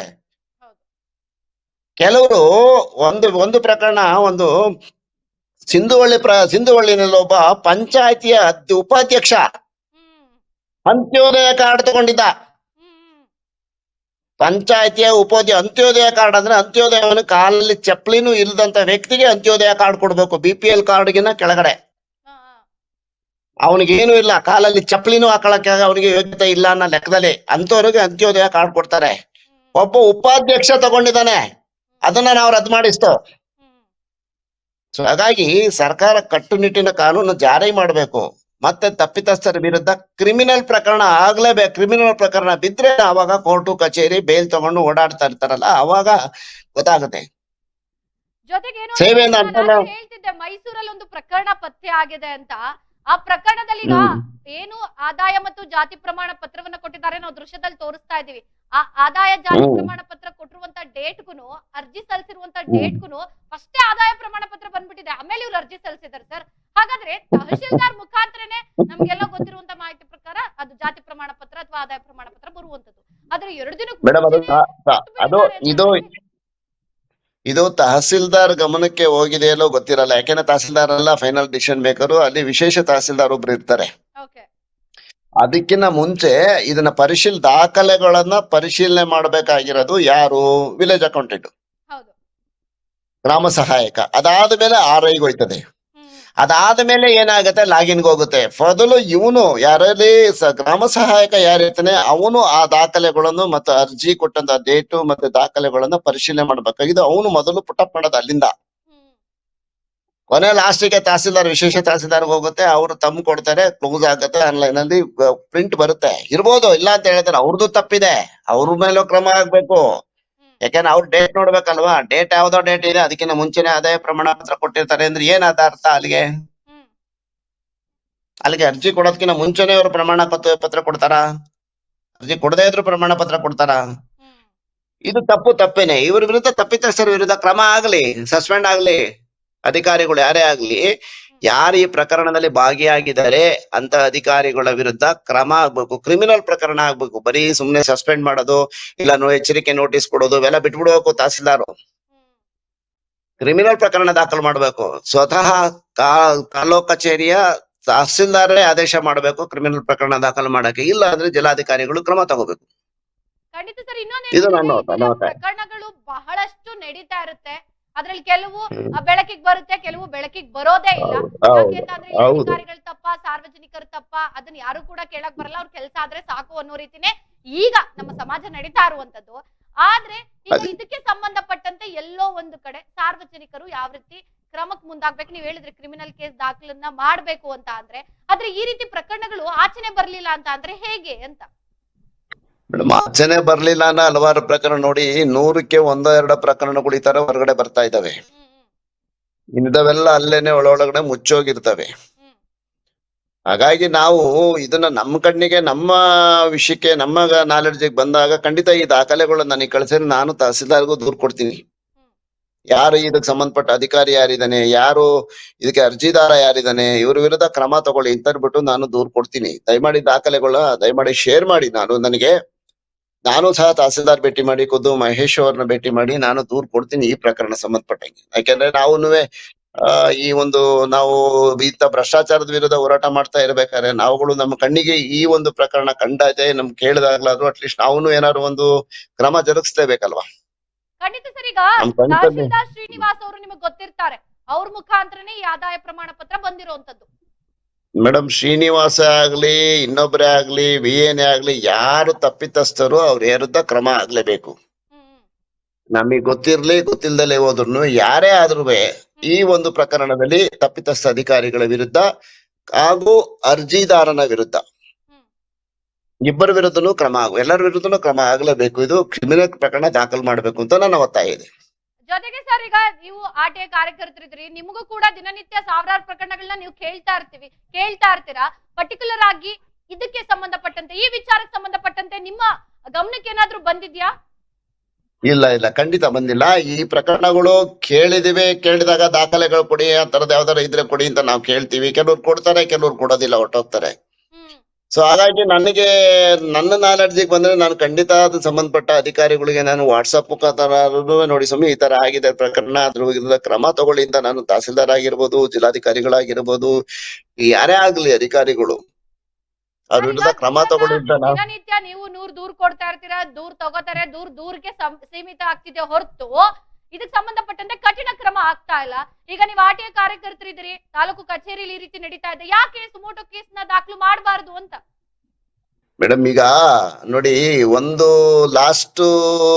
ಈಗ ಮೇ ತಿಂಗಳ 2ನೇ ತಾರೀಕು ಸುಮಾರು 12:45 ಇಲ್ಲ 1 ಗಂಟೆ 1-1:30 ಟೈಮ್ ನಲ್ಲಿ ಮೂಡಾದಲ್ಲಿ ಒಂದು ಇನ್ಸಿಡೆಂಟ್ ನಡೀತದೆ. ನಾನು ಮೂಡಾ ಪ್ರಾಧಿಕಾರದಲ್ಲಿ ಆಯುಕ್ತರೇ ಆಗ್ಲಿ, ಅಧ್ಯಕ್ಷರುಗಳೇ ಆಗ್ಲಿ, ಕಾರ್ಯದರ್ಶಿಗಳೇ ಆಗ್ಲಿ, ತಹಸೀಲ್ದಾರ್ಗೆ ಹಲವಾರು ಪ್ರಕರಣಗಳಿಗೆ ದೂರುಗಳು ಕೊಟ್ಟಿದ್ದೀನಿ. ಆ ದೂರುಗಳು ಏನಾಗಿದೆ ಅಂತ ಕೇಳಲಿಕ್ಕೆ ಹೋಗಿದ್ಕೆ, ಬೇರೆ ಏನು ಅವ್ರಿಗೂ ನಮಗೂ ಏನೂ ಇಲ್ಲ, ಪರ್ಸನಲ್ ವೈಯಕ್ತಿಕವಾಗಿ ಇದ್ದೇನಿಲ್ಲ. ಹೋಗಿದ್ಕೆ ಪ್ರಸನ್ನ ಕುಮಾರ್ ಅಂತ ಸೆಕ್ರೆಟರಿ, ಸ್ವಾಮಿ ಇಷ್ಟು ದೂರು ಕೊಟ್ಟಿದ್ದೀನಲ್ಲ, ಇಲ್ಲಿ ಯಾಕೆ ಸುತ್ತಾಡ ಸರ್, 20ರಲ್ಲಿ ದೂರು ಕೊಟ್ಟಿರೋದು, 2020ರಿಂದ ಇಲ್ಲಿವರೆಗೂ ಕ್ರಮ ಜರುಗಿಸಿಲ್ಲ, ನಿಮ್ಮ ಹಂತದಲ್ಲಿ ನಿಮ್ಮ ವ್ಯಾಪ್ತಿ ಬರೋಂತ ಪ್ರಕರಣ ಆಗಿರೋದ್ರಿಂದ ತಪ್ಪಿತಸ್ಥರ ವಿರುದ್ಧ ಕ್ರಮ ಜರುಗಿಸಿ ಏನಾದ್ರು ಒಂದು ಆದೇಶ ಮಾಡಿ ಅಂತ ಕೇಳಿದ್ಕೆ ಏನ್ ಮಾಡಿರ್ಬೇಕು ಮೇಡಮ್? ಊಹೆ ಮಾಡ್ಕೊಳಕ್ ಆಗಲ್ಲ. ನೀವು ಪದೇ ಬಂದು ಹಿಂಗೆ ಕೇಳಿದ್ರೆ, ನಮ್ಮನ್ನ ಒತ್ತಾಯ ಮಾಡಿದ್ರೆ, ಒತ್ತಡ ಹಾಕಿದ್ರೆ ನಾನು ಕರ್ತವ್ಯಕ್ಕೆ ಅಡ್ಡಿಪಡಿಸ್ತಾ ಅಂತ FIR ಹಾಕಿಸ್ತೀನಿ ಅಂತ ಹೇಳ್ತಾನೆ ಆ ಪುಣ್ಯಾತ್ಮ VK ಪ್ರಸನ್ನ ಕುಮಾರ. ಏನ್ ಹೇಳ್ತೀರಾ? ಇವರಿಗೆ ಪೊಲೀಸ್ ಕಮಿಷನರ್ ಗೊತ್ತಂತೆ, ಮಾತೆತ್ತರ ಪೊಲೀಸ್ ಕಮಿಷನ್ ಕಾಲ್ ಹೊಡಿತಾರಂತೆ. ಯಾರಿಗೆ? ಸೀಮಾ ಲಾಟ್ಕರ್ಗೆ ನನ್ಗೆ ಗೊತ್ತು, ನಾನು ಅವ್ರಿಗೆ ಕಾಲ್ ಹೊಡಿತೀನಿ ಅಂತ ಹೇಳ್ತಾರೆ. ಅಲ್ಲಿಂದ ಹೊಡಿತದಾಗೆ ಲಕ್ಷ್ಮೀಪುರಂ ಸ್ಟೇಷನ್ ಇಂದ ಇನ್ಸ್ಪೆಕ್ಟರ್ ಓಡ್ ಬರ್ತಾರೆ. ನಾವು ನ್ಯಾಯ ಕೇಳಕ್ ಹೋದ್ರೆ ಕರ್ತವ್ಯ ಅಡ್ಡಿಪಡಿಸಿ, ಇವ್ರು ಕರ್ತವ್ಯ ನ್ಯಾಯ ಸರಿಯಾದ ರೀತಿಯಲ್ಲಿ ಮಾಡಿದ್ರೆ ನಾವೇ ಕರ್ತವ್ಯ ಅಡ್ಡಿಪಡಿಸಕ್ ಹೋಗ್ತೀವಲ್ಲಿ. ಇವರು ಕುಳಿತಿರೋದೇನಕ್ಕೆ? ನಮ್ಮ ತೆರಿಗೆ ಹಣದಿಂದಲೇ ಅವ್ರ ಜೀವನ ಅವ್ರು ನಡೆಸ್ತಾ ಇರೋ ತೆರಿಗೆ ಹಣಕ್ಕೋಸ್ಕರ, ತೆರಿಗೆ ಹಣದಲ್ಲಿ ನಮ್ಮ ತೆರಿಗೆ ಹಣದಲ್ಲಿ ಅವ್ರಿಗೆ ಸಂಬಳ ಕೊಡ್ತಾ ಇದ್ದೀವಿ. ಜನರ ಸೇವಕನಾಗಿ ಸೇವೆ ಮಾಡ್ಲಿಕ್ಕೆ ಬಂದಿರುವಂತ ಒಬ್ಬ ಸೇವಕ. ಅವನಿಗೆ ಆಳು ಕಾಳು ಕಾರು ಬಂಗ್ಲೆ ಎಲ್ಲ ಕೊಟ್ಬಿಟ್ಟು ನಾವು ಕೂರ್ಸಿದ್ವಿ ನಿಮ್ಮ ತೆರಿಗೆ ಹಣದಲ್ಲಿ. ಇವನನ್ನ ಪ್ರಶ್ನೆ ಮಾಡಬಾರ್ದಂತೆ. ಇವನ ಪ್ರಶ್ನೆ ಮಾಡಿದ್ರೆ ನಮ್ಮ ಮೇಲೆ ಅಟ್ರಾಸಿಟಿ ಇದನ್ನ ಕೇಸ್ ಹಾಕ್ತೀನಿ, FIR ಕರ್ತವ್ಯಕ್ಕೆ ಅಡ್ಡಿಪಡಿಸಿದೀನಿ ಅಂತ ಕೇಸ್ ಹಾಕ್ತೀನಿ ಅಂತ ಹೇಳಿ ಧಮಕಿ ಹಾಕ್ತಾರೆ. ಅರ್ಥ ಮಾಡ್ಕೊಳ್ಳಿ ಯಾವ ಲೆವೆಲ್ ಅಲ್ಲಿ ಇದೆ. ಖಂಡಿತ ಸರ್. ನಮ್ಮ ಈಡನ್ ನಾನೀಗ ತಹಸೀಲ್ದಾರ್ ಕಚೇರಿಗೆ ಹೋಗಿ ಮತ್ತೊಂದು DC ಕಚೇರಿಗೆ ಹೋಗ್ಬಿಟ್ರೆ DC ಅವರು ಕೂತು ಮಾತಾಡ್ತಾರೆ, ಏನಾಗಿದೆ ಕ್ರಮ ಜರುಗಿಸಿ ಆಯ್ತು ಹೇಳ್ತಾರೆ. ಆದ್ರೆ ಈ ವ್ಯಕ್ತಿ ಈ ತರದ ಮನೋಭಾವನೆ ಬೆಳೆಸ್ಕೊಂಡು ಇಲ್ಲಿ ಎದುರಿಸ್ತಾ ಇದ್ದಾನೆ. ಒಬ್ಬ ಕೂತ್ಕೊಂಡು ಮೂಡಾದಲ್ಲಿ ಇಷ್ಟೇ ಬೆಂಕಿ ಬಿದ್ದು ಆ ಮೂಡ ಪ್ರಕರಣ ಹೊರಗಡೆ ತೆಗಿಬೇಕಾದ್ರೆ ಎಷ್ಟು ನಾವು ಜೀವ ಭಯ ನಮ್ಮ ಪ್ರಾಣ ಒತ್ತೆ ಇಟ್ಬಿಟ್ಟು ಪ್ರಕರಣ ಹೊರಗಡೆ ತಂದು ಇವಾಗ ದೊಡ್ಡ ಮಟ್ಟದಲ್ಲಿ ED ಎನ್ಕ್ವೈರಿ ನಡೀತಾ ಇದೆ, ಲೋಕಾಯುಕ್ತ ಆಯೋಗ ಎನ್ಕ್ವೈರಿ ನಡೀತಾ ಇದೆ. ನಮ್ಮ ಸ್ವಂತ ಹಣದಿಂದ ನಾವು ಖರ್ಚು ಮಾಡ್ಕೊಂಡು ನಾವು ಹೋರಾಟ ಮಾಡ್ತಾ ಇದ್ದೀವಿ. ಇವರು ನಮ್ಮ ತೆರಿಗೆ ಹಣದಿಂದ ಇವ್ರಿಗೆ ಸರ್ಕಾರ ಸಂಬಳ ಕೊಟ್ಟು ನಮ್ಮ ಸೇವೆ ಮಾಡಕ್ಕೋಸ್ಕರ ಕೂತಿದೆ. ಇವರು ಮಾಡ್ಬೇಕಾದ ಕೆಲಸ ನಾವು ಮಾಡ್ತಾ ಇದೀವಿ. ಅದನ್ನ ಕೇಳಲಿಕ್ಕೆ ಹೋದ್ರೆ ನಮ್ಮ ಮೇಲೆ ಕರ್ತವ್ಯಕ್ಕೆ ಅಡ್ಡಿಪಡಿಸಿ ಅಂತ FIR ಹಾಕ್ಸ್ತೀನಿ ಅಂತ ಹೇಳ್ತಾನೆ ಅಣ್ಣ. ಖಂಡಿತ ಸರ್. ಕಾನೂನಿನ ವ್ಯವಸ್ಥೆ ಎಲ್ಲೋಗಿ ಮುಡ್ತಾ ಇದೆಯೋ ಯಾವುದು ನೋಡಿ ಯೋಚನೆ ಮಾಡಿ. ನಾವ್ ಕೇಳಕ್ಕೂ ಭಯ ಆಗತ್ತೆ, ಹೋಗಿ ಇವ್ರನ್ನ ಹೆಂಗ್ ಕೇಳೋದು? ಕ್ರಮಗಳಂತೂ ಆಗ್ತಾ ಇಲ್ಲ. ಸೊ ಇದಕ್ಕೆ ಸಂಬಂಧಪಟ್ಟಂತೆ ನಮ್ಮ ಈಡನ್ ಸ್ವಾನ್ ಜೊತೆ ಬಂದು ಮಾತನಾಡಿದಕ್ಕೆ ಧನ್ಯವಾದಗಳು. Thank you. ಇನ್ನು ಆಟೆ ಕಾರ್ಯಕರ್ತರಾದಂತಹ ಗಂಗರಾಜ್ ಅವರು ಕೂಡ ಇಂತಹ ಪ್ರಕರಣಗಳನ್ನ ಖಂಡಿಸಿದ್ರು. ಜೊತೆಗೆ ಅಂತವರ ವಿರುದ್ಧ ಕ್ರಿಮಿನಲ್ ಕೇಸ್ ದಾಖಲಾಗಬೇಕು, ಅವರ ವಿರುದ್ಧ ಕ್ರಮ ಆಗಬೇಕು ಅನ್ನೋ ಒಂದು ಒತ್ತಾಯವನ್ನು ಕೂಡ ಮಾಡಿದ್ದಾರೆ. ಈಗಾಗಲೇ ನಾನು ಹೇಳ್ತಾ ಇದ್ದೆ, ಏನು ನಕಲಿ ದಾಖಲೆಗಳನ್ನ ಸೃಷ್ಟಿ ಮಾಡಿ ಅಥವಾ ನಕಲಿ ಆದಾಯ ಪ್ರಮಾಣ ಪತ್ರವನ್ನ ಬಳಸಿದ್ರೆ ಏನೇನು ಕಾನೂನು ಕ್ರಮ ಆಗುತ್ತೆ ಅಂತ ಹೇಳ್ತೀನಿ. ಅದಕ್ಕೂ ಮುನ್ನ ಒಂದು ಬ್ರೇಕಿಂಗ್ ನ್ಯೂಸ್ ಬರ್ತಾ ಇದೆ, ಅದನ್ನ ನೋಡೋಣ. ಏನು ನಕಲಿ ಆದಾಯ ಪ್ರಮಾಣ ಪತ್ರ ಬಳಸಿದ್ರೆ ಏನೇನು ಎದುರಾಗುತ್ತೆ ಕಾನೂನು ಕ್ರಮಗಳು ಅಂತ ನೋಡೋಣ. ನಕಲಿ ಆದಾಯ ಪ್ರಮಾಣ ಪತ್ರವನ್ನ ಬಳಸುವುದು ಭಾರತೀಯ ದಂಡ ಸಂಹಿತೆ ಅಡಿಯಲ್ಲಿ ಗಂಭೀರ ಆರೋಪವಾಗಿದೆ. IPC ಅಡಿಯಲ್ಲಿ ಗಂಭೀರ ಆರೋಪ. ಜೊತೆಗೆ ಸೆಕ್ಷನ್ 420 ಮೋಸ ಮಾಡುವ ಅಪರಾಧಕ್ಕೆ 7 ವರ್ಷಗಳಿಗೆ ಜೈಲು ಮತ್ತು ದಂಡ ವಿಧಿಸಲಾಗುತ್ತೆ. ನಂತರ ಸೆಕ್ಷನ್ 468 ಇದರ ಅಡಿಯಲ್ಲಿ ಮೋಸದ ಉದ್ದೇಶಕ್ಕಾಗಿ ನಕಲಿ ದಾಖಲೆ ತಯಾರಿಸುವ ಅಪರಾಧಕ್ಕೆ 7 ವರ್ಷವರೆಗೆ ಜೈಲು ಶಿಕ್ಷೆ ವಿಧಿಸಲಾಗುತ್ತೆ. ಜೊತೆಗೆ ದಂಡ ಕೂಡ ಹಾಕಲಾಗುತ್ತೆ. ಸೆಕ್ಷನ್ 471 ನಕಲಿ ದಾಖಲೆ ಬಳಸಿದ್ರೆ ನಕಲಿ ತಯಾರಿಸಿದಂತಲೇ ಶಿಕ್ಷೆಯನ್ನ ವಿಧಿಸಲಾಗುತ್ತೆ. ನಕಲಿ ಆದಾಯ ಪ್ರಮಾಣ ಪತ್ರವನ್ನ ಬಳಸಿದ್ರೆ ಏನೇನು ಕಾನೂನು ಕ್ರಮಗಳಾಗುತ್ತೆ ಅನ್ನೋದ್ರ ಬಗ್ಗೆ ನಾನು ಹೇಳ್ತಾ ಇದ್ದೀನಿ. ಇಷ್ಟು ಮಾತ್ರ ಅಲ್ಲ, ಇದ್ರ ಜೊತೆಗೆ ಸರ್ಕಾರದ ಯೋಜನೆಗಳ ಲಾಭವನ್ನ ರದ್ದುಪಡಿಸುವುದು, ಹಣವನ್ನ ಹಿಂದಿರುಗಿಸುವಂತೆ ಸೂಚನೆ ಕೊಡುವಂತದ್ದು, ಇತರ ಕಾನೂನು ಕ್ರಮಗಳು ಕೂಡ ಇದಕ್ಕೆ ಒಳಗೊಂಡಿರುತ್ತೆ. ನಾವು ಪ್ರಮುಖವಾದ ಅಂಶಗಳನ್ನ ಇವತ್ತು ನಿಮ್ಮ ಮುಂದೆ ಇಡ್ತಾ ಇದ್ದೀವಿ. ಅಂದ್ರೆ ನಕಲಿ ಆದಾಯ ಪ್ರಮಾಣ ಪತ್ರವನ್ನ ಬಳಸಿದ್ರೆ ಏನೇನು ಕ್ರಮ ಆಗುತ್ತೆ. ಮತ್ತೊಮ್ಮೆ ನಾನು ಹೇಳ್ತೀನಿ, ಸೆಕ್ಷನ್ 420 ಮೋಸ ಮಾಡುವ ಅಪರಾಧಕ್ಕೆ 7 ವರ್ಷದವರೆಗೆ ಜೈಲು ಶಿಕ್ಷೆ ಜೊತೆಗೆ ದಂಡ ವಿಧಿಸಲಾಗುತ್ತೆ. ಚೀಟಿಂಗ್ ಕೇಸ್ ಜೊತೆಗೆ ಸೆಕ್ಷನ್ 468 ಮೋಸದ ಉದ್ದೇಶಕ್ಕಾಗಿ ನಕಲಿ ದಾಖಲೆ ತಯಾರಿಸುವ ಅಪರಾಧಕ್ಕೆ 7 ವರ್ಷದವರೆಗೆ ಜೈಲು ಮತ್ತು ದಂಡವನ್ನ ವಿಧಿಸಲಾಗುತ್ತೆ. ಸೆಕ್ಷನ್ 471 ನಕಲಿ ದಾಖಲೆ ಬಳಸಿದ್ರೆ ನಕಲಿ ತಯಾರಿಸಿದಂತಲೇ ಶಿಕ್ಷೆಯನ್ನ ಕೂಡ ವಿಧಿಸಲಾಗುತ್ತೆ. ಗೊತ್ತಾಗ್ತಿರುತ್ತೆ ಈಗ ನಕಲಿ ಆದಾಯ ಪ್ರಮಾಣ ಪತ್ರವನ್ನ ಬಳಸಿದ್ರೆ ಏನೆಲ್ಲ ಶಿಕ್ಷೆಗಳು ಆಗುತ್ತೆ, ಕಾನೂನು ರೀತಿಯಲ್ಲಿ ಏನೆಲ್ಲ ಕ್ರಮಗಳಾಗುತ್ತೆ ಅಂತ. ಆದ್ರೆ ನಿಜಕ್ಕೂ ಕೂಡ ಇದೆಲ್ಲ ಕ್ರಮಗಳಾಗ್ತಾ ಇದೆಯಾ ಅನ್ನೋದು ನಮಗ್ ನಾವೇ ಮಾಡ್ಕೋಬೇಕಾದಂತ ಪ್ರಶ್ನೆ. ಯಾಕೆ ಅಂತ ಅಂದ್ರೆ ಈಗೇನು ತಾಲೂಕು ಕಚೇರಿಯಲ್ಲಿ 300 ರೂಪಾಯಿ ಕೊಟ್ರೆ 500 ರೂಪಾಯಿ ಕೊಟ್ರೆ ನಡೀತಾ ಇದೆ. ಆದಾಯ ಪ್ರಮಾಣ ಪತ್ರ, ಜಾತಿ ಪ್ರಮಾಣ ಪತ್ರ ಲಭ್ಯವಾಗ್ತಾ ಇದೆ. ಇಷ್ಟೆಲ್ಲ ಅವ್ರಿಗೆ ಎಲ್ಲಿ ಗೊತ್ತಿರುತ್ತೆ? ಇದೆಲ್ಲ ಗೊತ್ತಿದ್ರೆ ನಿಜಕ್ಕೂ ಕೂಡ ಈ ರೀತಿ ಕೆಲಸ ಕೈ ಹಾಕ್ತಾರ ಅಥವಾ ಗೊತ್ತಿದ್ರು ಕೂಡ ಕ್ರಮ ಆಗಲ್ಲ ಅನ್ನೋ ಒಂದು ಭರವಸೆನ ಅವ್ರಿಗೆ ಗೊತ್ತಾಗ್ತಾ ಇಲ್ಲ. ಆದ್ರೆ ಈ ರೀತಿ ಪ್ರಕರಣಗಳನ್ನ ಎಷ್ಟು ಮಟ್ಟಿಗೆ ಸರ್ಕಾರ ಆಗಿರ್ಬೋದು, ಅಧಿಕಾರಿಗಳಾಗಿರ್ಬೋದು, ಜಿಲ್ಲಾಡಳಿತ ಆಗಿರ್ಬೋದು ಪರಿಗಣಿಸಿದೆ. ಎಷ್ಟರ ಮಟ್ಟಿಗೆ ಕಾನೂನು ಕ್ರಮಗಳನ್ನ ತೆಗೆದುಕೊಂಡಿದೆ ಅನ್ನೋದು ಅಧಿಕಾರಿಗಳಿಗೆ ಕೇಳುವಂತಹ ಪ್ರಶ್ನೆ. ಆದ್ರೆ ಇಲ್ಲಿ ಕೆಲವರು ಅಧಿಕಾರಿಗಳಿಂದಲೇ ತಪ್ಪಾಗಿದ್ರೆ, ಅಧಿಕಾರಿಗಳೇ ಇದ್ರಲ್ಲಿ ಭಾಗಿಯಾಗಿದ್ರೆ ಏನ್ ಮಾಡಕ್ಕಾಗತ್ತೆ? ಇದ್ರ ವಿರುದ್ಧ ಧ್ವನಿ ಎತ್ತುವಂತವ್ರು ಯಾರು? ಇದಕ್ಕೆ ಸಂಬಂಧಪಟ್ಟಂತೆ ಕೇಳುವವರು ಯಾರು? ಪ್ರಶ್ನೆ ಮಾಡುವಂತವ್ರು ಯಾರು? ಸಾರ್ವಜನಿಕರು. ಆದ್ರೆ ಇಲ್ಲಿ ಸಾರ್ವಜನಿಕರೇ ಸೈಲೆಂಟ್ ಆಗಿದ್ದಾರೆ. ಸೊ ಇದಕ್ಕೆ ಸಂಬಂಧಪಟ್ಟಂತೆ ಅಧಿಕಾರಿಗಳು ಯಾವ ರೀತಿ ಸ್ಪಷ್ಟನೆ ಕೊಡ್ತಾರೆ ಅದನ್ನು ಕೂಡ ನಾವು ಎದುರು ನೋಡ್ತಾ ಇದ್ದೀವಿ. ಯಾಕೆ ಅಂತ ಅಂದ್ರೆ ಈ ರೀತಿ ಒಂದು ಪ್ರಕರಣ ಬೆಳಕಿಗೆ ಬಂದಿರ್ಬೋದು, ಆದ್ರೆ ಈ ರೀತಿ ಸಾವಿರಾರು ಪ್ರಕರಣಗಳು ನಡೀತಾ ಇರುತ್ತೆ. ನಾನು ಈಗಾಗ್ಲೇ ಹೇಳ್ತಾ ಇದ್ದೆ, ನಾವು ಯಾವುದನ್ನು ಕೂಡ ಸುಮ್ಮನೆ ಮಾತಾಡಲ್ಲ. ನಾವು ವಿತ್ ಅಂದ್ರೆ ಡಾಕ್ಯುಮೆಂಟ್ ಸಮೇತ ಮಾತಾಡ್ತೀವಿ, ದಾಖಲೆಗಳ ಸಮೇತ ನಾವು ಮಾತಾಡ್ತೀವಿ. ಇವತ್ತು ಕೂಡ ದಾಖಲೆಗಳನ್ನ ನಿಮಗೆ ತೋರಿಸ್ತೀವಿ. ಬಹಳಷ್ಟು ನಮಗ್ ದಾಖಲೆ ಇದೆ. ಈಗಾಗ್ಲೇ ನಾವು ಒಂದು ಪ್ರಕರಣ ಏನ್ ಹೇಳ್ದೋ ಮೈಸೂರಿನಲ್ಲಿ ಕಂಡು ಬಂದಿದೆ ಅಂತ, ಅದಕ್ಕೆ ಸಂಬಂಧಪಟ್ಟಂತೆ ನಾವು ದಾಖಲೆ ತೋರಿಸ್ತೀವಿ. ಅವ್ರು ಯಾವತ್ತು ಅರ್ಜಿ ಹಾಕಿದ್ರು, ಜೊತೆಗೆ ಆದಾಯ ಪ್ರಮಾಣ ಪತ್ರ ಯಾವಾಗ ಅವ್ರಿಗೆ ಲಭ್ಯ ಆಯ್ತು, ಅವ್ರು ಯಾರು ಅಂದ್ರೆ ಆ ದಂಪತಿ ಯಾರು, ಜೊತೆಗೆ ಅವರು ಡೆಲಿವರಿ ಬಾಯ್ ಅಂತ ಹೇಳ್ತಿದ್ದಾರೆ, ನಿಜಕ್ಕೂ ಕೂಡ ಅವರು ಡೆಲಿವರಿ ಬಾಯ್ನ? ಇದೆಲ್ಲವೂ ಕೂಡ ಈಗ ಕಾಡ್ತಾ ಇರುವಂತ ಪ್ರಶ್ನೆಗಳು ನಿಮ್ಗೆ. ಇದಕ್ಕೆಲ್ಲ ನಾವು ಉತ್ತರವನ್ನ ಕೂಡ ಕೊಡ್ತೀವಿ, ಮುಂದೆ ಕೊಡ್ತೀನಿ, ನಾನು ಹೇಳ್ತೀನಿ. ಯಾಕೆಂದ್ರೆ ಅದೆಲ್ಲ ಕೂಡ ನನ್ನ ಮುಂದೆ ಇದೆ. ಅದನ್ನೆಲ್ಲ ಮಾಹಿತಿಯನ್ನ ಹರ್ತೆ ನಾವಿವತ್ತು ಈ ಕಾರ್ಯಕ್ರಮವನ್ನ ನಡೆಸ್ತಾ ಇರುವಂತದ್ದು. ಅಂದ್ರೆ ಬ್ರೇಕ್ ನಂತರ ಮತ್ತೆ ಸ್ವಾಗತ. ಈಗಾಗ್ಲೇ ನಾನು ಹೇಳ್ತಾ ಇದ್ದೆ, ಮೈಸೂರಲ್ಲಿ ನಕಲಿ ದಾಖಲೆಗಳ ಹಾವಳಿ ಹೆಚ್ಚಾಗ್ತಾ ಇದೆ. ಇದಕ್ಕೆ ಸಂಬಂಧಪಟ್ಟಂತೆ ಮತ್ತೊಂದು ಬ್ರೇಕಿಂಗ್ ನ್ಯೂಸ್ ಕೂಡ ಅಪ್ಡೇಟ್ ಆಗ್ತಾ ಇದೆ. ಮೈಸೂರಿನಲ್ಲಿ ನಕಲಿ ಆದಾಯ ಪ್ರಮಾಣ ಪತ್ರದ ಹಾವಳಿ ಹೆಚ್ಚಾಗಿದೆ. ಬಡವರ ಪಾಲನ್ನ ಕಿತ್ತಿಕೊಳ್ಳಲು ಶ್ರೀಮಂತ ಕುಟುಂಬ ಒಂದು ಮುಂದಾಗಿದೆ. ಕೋಟಿ ಹಣವಿದ್ರು ವಾರ್ಷಿಕ 50,000ಕ್ಕೆ ಆದಾಯ ಪ್ರಮಾಣ ಪತ್ರವನ್ನ ಕೊಟ್ಟಿದ್ದ ಇಲಾಖೆ. ಏನು ನಾವು ಆವಾಗಿಂದ ಮಾತಾಡ್ತಾ ಇದ್ದೀವಿ, ಆ ಪಾಯಿಂಟ್ ಅನ್ನ ಹೇಳುವಂತ ಸಮಯ 6ನೇ ತಾರೀಕು ಆದಾಯ ಪ್ರಮಾಣ ಪತ್ರವನ್ನ ಇಲಾಖೆ ಕೊಟ್ಟಿದೆ. ಅದಕ್ಕೆ ಸಂಬಂಧಪಟ್ಟಂತೆ ಡಾಕ್ಯುಮೆಂಟ್ ಕೂಡ ತೋರಿಸ್ತೀನಿ. ಆದಾಯ ಪ್ರಮಾಣ ಪತ್ರ ಕೊಡುವ ಮೊದಲು ಅಫಿಡವಿಟ್ ಕೊಡ್ಬೇಕಲ್ವಾ? ಆದ್ರೆ ಅದ್ಯಾವುದೂ ಆಗಿಲ್ಲ. ಇಲ್ಲಿ ಅಫಿಡವಿಟ್ ಕೊಡುವ ಮೊದಲೇ ಆದಾಯ ಪ್ರಮಾಣ ಪತ್ರವನ್ನ ಕೊಟ್ಟಿದ್ದಾರೆ. ಇಲಾಖೆಯಿಂದ ಆದಾಯ ಪ್ರಮಾಣ ಪತ್ರ ಸಿಕ್ಬಿಟ್ಟಿದೆ.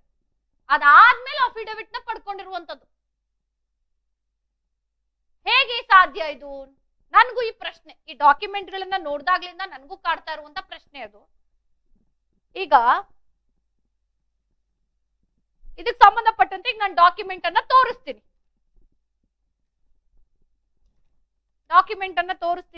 ಆದಾಯ ಪ್ರಮಾಣ ಪತ್ರ ನನ್ನ ಕೈಯಲ್ಲಿದೆ. ಈ ಒಂದು ಆದಾಯ ಪ್ರಮಾಣ ಪತ್ರ ಏನಿದೆ, ಈ ಆದಾಯ ಪ್ರಮಾಣ ಪತ್ರವನ್ನ ಕೊಟ್ಟಿರುವಂತದ್ದು 6ನೇ ತಾರೀಕು 2ನೇ ತಿಂಗಳು 2025, ಅಂದ್ರೆ ಫೆಬ್ರವರಿ 2ನೇ ತಾರೀಕಲ್ಲಿ ಆದಾಯ ಪ್ರಮಾಣ ಪತ್ರ ಕೊಟ್ಟಿದ್ದಾರೆ. ಆದ್ರೆ ಅದಕ್ಕೊಂದು ಅರ್ಜಿ ಅಫಿಡವಿಟ್ ಕೊಡ್ಬೇಕಲ್ವಾ? ಅದನ್ನ ಸಲ್ಲಿಸಿದ್ದಾರೆ. ಯಾರು? ಆ ದಂಪತಿ ಏನಿದ್ದಾರೆ, ಆ ದಂಪತಿ ಸಲ್ಲಿಸಿದ್ದಾರೆ. ಆ ದಂಪತಿ ಸಲ್ಲಿಸಿರುವಂತ ಡೇಟ್ ಯಾವುದು ಗೊತ್ತಾ? 8ನೇ ತಾರೀಕು 2ನೇ ತಿಂಗಳು 2025. ಆದಾಯ ಪ್ರಮಾಣ ಪತ್ರ ಸಿಕ್ಕಿರೋದು 6ನೇ ತಾರೀಕು, ಆದ್ರೆ ಅದಕ್ಕೆ ಅವ್ರು ಅಫಿಡವಿಟ್ ಸಲ್ಲಿಸಿರೋದು 8ನೇ ತಾರೀಕು 2ನೇ ತಿಂಗಳಲ್ಲಿ. ಹಾಗಾದ್ರೆ ತಹಶೀಲ್ದಾರ, ಅಧಿಕಾರಿಗಳ, ವಿಶೇಷ ತಹಶೀಲ್ದಾರ ಗೊತ್ತಿಲ್ಲ. ನಾ ಹೇಳ್ತೀನಿ ಮುಂದಕ್ಕೆ. ಅವ್ರಿಗೆ ಅಷ್ಟು ಕಾನ್ಫಿಡೆಂಟಾ ಈ ಆದಾಯ ಪ್ರಮಾಣ ಪತ್ರವನ್ನ ಪಡ್ಕೊಂಡಿರೋರ್ ಮೇಲೆ? ಅಫಿಡವಿಟ್ ಸಲ್ಲಿಸೋಕ್ಕೂ ಮುಂಚೆನೆ ಆದಾಯ ಪ್ರಮಾಣ ಪತ್ರ ಕೊಡೋಷ್ಟು ಯಾಕೆ? ಹಾಗಾದ್ರೆ ನಾವು ಕೂಡ ಪಡ್ಕೋಬಹುದಲ್ವಾ? ಯಾಕೆ ಕಷ್ಟ ಪಡ್ಬೇಕು, ದಿನನಿತ್ಯ ಅಲ್ದಾಡ್ಬೇಕು? ಆ ಡಾಕ್ಯುಮೆಂಟ್ ಇಲ್ಲ, ಈ ಡಾಕ್ಯುಮೆಂಟ್ ಇಲ್ಲ, ಯಾರಪ್ಪ ಬರ್ತಾರೆ ತಾಲೂಕು ಕಚೇರಿಗೆ ಅಲ್ದಾಡ್ತಾರೆ, ಯಾಕೆ ತಲೆ ಕೆಡ್ಸ್ಕೋಬೇಕು? ಅಧಿಕಾರಿಗಳು ಕೂಡ 500 ರೂಪಾಯಿ ಕೊಟ್ರೆ ಮುಗ್ದೋಯ್ತು ಅಲ್ಲಿ ಏಜೆನ್ಸಿಗಳಿಗೆ ಅಂತ ಅಂದ್ರೆ ಅವ್ರಗಳಿಗೂ ಆಯ್ತು, ನಮ್ಗಳಿಗೂ ಈಸಿ ಆಯ್ತು, ಟೆನ್ಷನ್ ಯಾಕೆ ಅನ್ನೋ ರೀತಿಯಾಗಿದೆ. ನಾ ಈಗಾಗಲೇ ಹೇಳ್ತಿದ್ದೆ, ಆದಾಯ ಪ್ರಮಾಣ ಪತ್ರ, ಜಾತಿ ಪ್ರಮಾಣ ಪತ್ರವನ್ನ ಸುಮ್ನೆ ಬಳಸುವಂತದ್ದಲ್ಲ. ಪ್ರಮುಖವಾದಂತಹ ಕೆಲಸಗಳಿಗೆ ಬಳಸುವಂತಹ ಡಾಕ್ಯುಮೆಂಟ್ಗಳು, ದಾಖಲಾತಿಗಳು. ಆದರೆ ಇಲ್ಲಿ ಅದನ್ನೇ ನಕಲಿ ಮಾಡಿಕೊಂಡು ಸರ್ಕಾರದ ಸಬ್ಸಿಡಿಗಾಗಿ ನಕಲಿ ದಾಖಲೆಗಳನ್ನ ಸೃಷ್ಟಿಸಿಕೊಂಡು ಇರುವಂತಹ ವ್ಯಕ್ತಿ ಇವರಿಬ್ರೆ ನೋಡಿ. ನಾವು ತೋರಿಸ್ಲಿಕ್ಕೆ ಅಥವಾ ಆಗ್ಲಿಂದ ಮಾತನಾಡ್ಲಿಕ್ಕೆ ಹೊರಟಿರುವಂತಹ ದಂಪತಿ ಏನಿದ್ದಾರೆ ಇವರೇ. ನಾನೀಗ ಮೊದಲನೇದಾಗಿ ಓದ್ಬಿಡ್ತೀನಿ, ಅವ್ರ ಅಫಿಡವಿಟ್ ಏನಂತ ಇದೆ ಅಂತ ಓದ್ಬಿಡ್ತೀನಿ. ಯಾಕೆ ಅಂತ ಅಂದ್ರೆ ಅವರ ಮುಖವನ್ನ ನೋಡಿದಿರಲ್ಲ, ಸೊ ಅದನ್ನು ಓದುವಂಥದ್ದು. ಮೈಸೂರು ಸಿಟಿ, ಹೆಬ್ಬಾಳ್ 1ನೇ ಹಂತ, 7ನೇ ಮೇನ್, ಮನೆ ಸಂಖ್ಯೆ ಡ್ಯಾಶ್ ಡ್ಯಾಶ್ ಡ್ಯಾಶ್, ವಾಸವಾಗಿರುವಂತಹ ಡ್ಯಾಶ್ ಡ್ಯಾಶ್ ಅವರ ಧರ್ಮಪತ್ನಿಯಾದ ಸುಮಾರು 31 ವರ್ಷ ವಯಸ್ಸುಳ್ಳ ನಾನು ದೇವರ ಹೆಸರಲ್ಲಿ ಈ ಮೂಲಕ ಪ್ರಮಾಣಿಸುತ್ತಿರುವುದೇನೆಂದರೆ, ನಾನು ಈ ಮೇಲ್ಕಂಡ ವಿಳಾಸದಲ್ಲಿ ವಾಸವಾಗಿದ್ದು ನಾನು ಈ ಕಮ್ಯುನಿಟಿಗೆ ಅಂದ್ರೆ ಈ ಜಾತಿಗೆ ಸೇರಿರ್ತೀನಿ, ಅದು ಬೇಡ. 3B, ನನಗೆ ಜಾತಿ ಪ್ರಮಾಣ ಪತ್ರ ಮತ್ತು ಆದಾಯ ಪ್ರಮಾಣ ಪತ್ರ ಮಾಡಿಸಲು ಈ ಪ್ರಮಾಣ ಪತ್ರವನ್ನ ಪ್ರಮಾಣೀಕರಿಸುತ್ತೇನೆ. ನಾನು ವಿದ್ಯಾವಂತಳಾಗಿದ್ದು ನನ್ನ ಶಾಲಾ ದಾಖಲಾತಿಯ ಆಧಾರದ ಮೇಲೆ ನನಗೆ ಜಾತಿ ಪ್ರಮಾಣ ಪತ್ರ ಮತ್ತು ಆದಾಯ ಪ್ರಮಾಣ ಪತ್ರ ಮಾಡಿಕೊಡಬೇಕು ಅಂತ ಕೇಳಿಕೊಳ್ಳುತ್ತಿದ್ದೇನೆ. ನಾನು ಇಂತಹ ಒಂದು ಪ್ರವರ್ಗಕ್ಕೆ ಅಥವಾ ಇಂತಹ ಒಂದು ಜನಾಂಗಕ್ಕೆ ಸೇರಿದವಳು ಅಂತ ಪ್ರಮಾಣಿಸುತ್ತೇನೆ ಅಂತ ಬರೆದಿದ್ದಾರೆ. ಜೊತೆಗೆ ನಾನು ಈ ಮೇಲ್ಕಂಡ ವಿಳಾಸದಲ್ಲಿ ವಾಸವಾಗಿದ್ದು ನನ್ನ ಪತಿ ಕೊರಿಯರ್ ಕೆಲಸವನ್ನ ಮಾಡಿಕೊಂಡು ಜೀವನವನ್ನ ನಿರ್ವಹಣೆ ಮಾಡ್ತಿದ್ದಾರೆ. ನನಗೆ ಯಾವುದೇ ರೀತಿಯ ಪೆನ್ಷನ್ ಅಥವಾ ಇತರೆ ಆದಾಯದ ಮೂಲಗಳಿರೋದಿಲ್ಲ. ಯಾವುದೇ ಸರ್ಕಾರಿ ಅಥವಾ ಅರೆ ಸರ್ಕಾರಿ ಅಥವಾ ಖಾಸಗಿ ಸಂಸ್ಥೆಯಲ್ಲಿ ಸೇವೆ ಸಲ್ಲಿಸುತ್ತಿರುವುದಿಲ್ಲ. ನನ್ನ ವಾರ್ಷಿಕ ಆದಾಯ 50,000 ರೂಪಾಯಿ ಮೀರಿರುವುದಿಲ್ಲ ಅಂತ ನಾನಿಲ್ಲಿ ಪ್ರಮಾಣೀಕರಿಸುತ್ತೇನೆ. ನನಗೆ ಸರ್ಕಾರಿ ಸೌಲಭ್ಯಕ್ಕಾಗಿ ಜಾತಿ ಪ್ರಮಾಣ ಪತ್ರ ಮತ್ತು ಆದಾಯ ಪ್ರಮಾಣ ಪತ್ರ ಮಾಡಿಕೊಡ್ಬೇಕು ಅಂತ ಈ ಮೂಲಕ ನಾನು ಕೇಳಿಕೊಳ್ಳುತ್ತಿದ್ದೇನೆ ಅಂತ ಬರೆದಿದ್ದಾರೆ. ಸದರಿ ಪ್ರಮಾಣ ಪತ್ರವನ್ನ ಸಂಬಂಧಪಟ್ಟ ಕಚೇರಿ ಇಲಾಖೆಗೆ ಸಲ್ಲಿಸಲು ಬೇಕಾಗಿರುವುದರಿಂದ ಈ ಪ್ರಮಾಣ ಪತ್ರವನ್ನ ನಾನು ಪ್ರಮಾಣಿಸುತ್ತಿದ್ದೇನೆ. ದೃಶ್ಯದಲ್ಲಿ ತೋರಿಸ್ತಾ ಇದ್ವಲ್ಲ, ಆ ದಂಪತಿಯ ಹೆಸರನ್ನ ಹೇಳುವಂತಹ ಸಮಯ ಈಗಾಗ್ಲೇ ನೀವು ನೋಡ್ತಾ ಇದ್ದೀರಾ. ಆ ಕೊರಿಯರ್ ಬಾಯ್ ಮುಖ ಅವರೇ. ಆ ಕೊರಿಯರ್ ಬಾಯ್ ಯಾರು ಅಂತ ಹೇಳ್ದೆ, ದೃಶ್ಯದಲ್ಲಿ ತೋರಿಸ್ತಾ ಇರುವಂತಹ ವ್ಯಕ್ತಿ ಯಾರಿದ್ದಾರೆ ಅವರೇ ಕೊರಿಯರ್ ಬಾಯ್. ಒಂದು ಸಾಮಾನ್ಯವಾಗಿ ಆ ಮುಖವನ್ನ ನೋಡಿದ್ರೆ ಅಥವಾ ಅವ್ರನ್ನ ನೋಡಿದ್ರೆ ಕೊರಿಯರ್ ಬಾಯ್ ಅಂತ ಅನ್ಸುತ್ತಾ? ಅದೊಂದ್ ಕಡೆ ಪಕ್ಕಕ್ಕಿಡೋಣ. ಈಗ ನನ್ನ ಕೈಯಲ್ಲಿ ಒಂದು ಡಾಕ್ಯುಮೆಂಟ್ ಇದೆ, ನಿಮ್ಗೂ ದೃಶ್ಯದಲ್ಲಿ ಕಾಣಿಸ್ತಾ ಇದೆ ಈಗ ಆಲ್ರೆಡಿ ವಿಜುವಲ್ಸ್ ಅಲ್ಲಿ. ಒಂದು ಕಡೆ ದಂಪತಿ ಫೋಟೋ, ಮತ್ತೊಂದು ಕಡೆ ಆದಾಯ ಪ್ರಮಾಣ ಪತ್ರ, ಜೊತೆಗೆ ಅವರ ವಿವರಗಳನ್ನ ನಾವು ನಿಮ್ಮ ದೃಶ್ಯದಲ್ಲಿ ತೋರಿಸ್ತಾ ಇದೀವಿ. ಆತ ಅಂದ್ರೆ ಆ ಕೊರಿಯರ್ ಬಾಯ್ ಅಂತ ಏನಿದ್ದಾರೆ ಅವ್ರ ಹೆಸರು ಬಂದು ಡ್ಯಾನಿ ತಂಗಸ್ವಾಮಿ ಅಂತ ನಾವು ತೋರಿಸ್ತಾ ಇದೀವಲ್ಲ. ಆತನ ಹೆಸರು ಡ್ಯಾನಿ ತಂಗಸ್ವಾಮಿ. ಅವರ ಪತ್ನಿಗೆ ಇಲ್ಲಿ ಆಕ್ಚುಲಿ ಆದಾಯ ಪ್ರಮಾಣ ಪತ್ರ ಕೊಟ್ಟಿರುವಂತದ್ದು ಅವರ ಪತ್ನಿಗೆ. ಹೇಗೆ ಪಡ್ಕೊಂಡ್ರು ಇವರು ಆದಾಯ ಪ್ರಮಾಣ ಪತ್ರವನ್ನ ಹಾಗಾದ್ರೆ ಅನ್ನೋದನ್ನ ಈಗಾಗ್ಲೇ ನಾನು ಹೇಳಿದ್ದೀನಿ, ನಕಲಿ ದಾಖಲೆ ಸೃಷ್ಟಿ ಮಾಡುವಂತದ್ದು. ಆದ್ರೆ ನಮ್ಗೆ ಇಲ್ಲಿ ನೋಡ್ಬೇಕಾಗಿರುವಂತ ಪ್ರಮುಖವಾದ ವಿಚಾರ ಏನು ಅಂತ ಅಂದ್ರೆ, ಈಗ ಅವರು ಕೊರಿಯರ್ ಕೆಲಸ ಮಾಡ್ಕೊಂಡು ಜೀವನ ನಿರ್ವಹಣೆ ಮಾಡ್ತಾ ಇದೀವಿ, ನಮ್ಗೆ ಪೆನ್ಷನ್ ಇಲ್ಲ, ಇತರೆ ಆದಾಯದ ಮೂಲಗಳಿಲ್ಲ, ನಮ್ಗೆ ಸರ್ಕಾರಿ ಸೌಲಭ್ಯ ಸಿಗ್ಬೇಕು ಅಂತ ನಮ್ಮ ವಾರ್ಷಿಕ ಆದಾಯ 50,000 ರೂಪಾಯಿ ಮೀರೋದಿಲ್ಲ ಅಂತ ಹೇಳಿರುವಂತ ಈ ದಂಪತಿ ಒಂದು ಕಂಪನಿಯ ಸಿಇಒ. ಡ್ಯಾನಿ ತಂಗಸ್ವಾಮಿ ಏನಿದ್ದಾರೆ ಅವರು ಒಂದು ಕಂಪನಿ ಸಿಇಒ ಆಗಿರ್ತಾರೆ. ಆ ಕಂಪನಿ ಹೆಸರು ಡ್ಯಾನ್ ಪ್ಲಾಸ್ಟಿಕ್ಸ್, ಕೂರ್ಗಳ್ಳಿ, ಮೈಸೂರು. ಬರೀ ಒಂದು ಕಂಪನಿ ಸಿಇಒ ಮಾತ್ರ ಅಲ್ಲ, ಮತ್ತೊಂದು ಕಂಪನಿ ಡೈರೆಕ್ಟರ್ ಕೂಡ.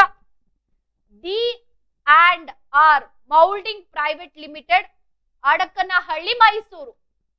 ಈ ಕಂಪನಿಯ ಡೈರೆಕ್ಟರ್ ಕೂಡ ಇವರು. ಜೊತೆಗೆ ಅವರು ಆದಾಯ ಪ್ರಮಾಣ ಪತ್ರದಲ್ಲಿ ತೋರಿಸಿರೋದೆಷ್ಟು ಆದಾಯ 50,000. 50,000ಕ್ಕಿಂತ ಮೀರೋದಿಲ್ಲ ಅಂತ. ಆದರೆ ಒಂದು ಅಂದಾಜಿನ ಪ್ರಕಾರ ಅವರ ತಿಂಗಳಿನ ಆದಾಯದ ಬಗ್ಗೆ ಮಾತಾಡ್ತಾ ಇದ್ದೀನಿ. ತಿಂಗಳಿನ ಆದಾಯ 2.5 ಲಕ್ಷ, 2.5 ಲ್ಯಾಕ್ ಅವರ ತಿಂಗಳಿನ ಆದಾಯ. ಇಲ್ಲಿ ಅವರು ವಾರ್ಷಿಕ ಆದಾಯ ತೋರಿಸಿರುವಂತದ್ದು 50,000. ಇದು ಡ್ಯಾನಿ ತಂಗಸ್ವಾಮಿ ಅವರಾದ್ರೆ ಅವರ ಪತ್ನಿ, ಧರ್ಮ ಪತ್ನಿಯಾದಂತಹ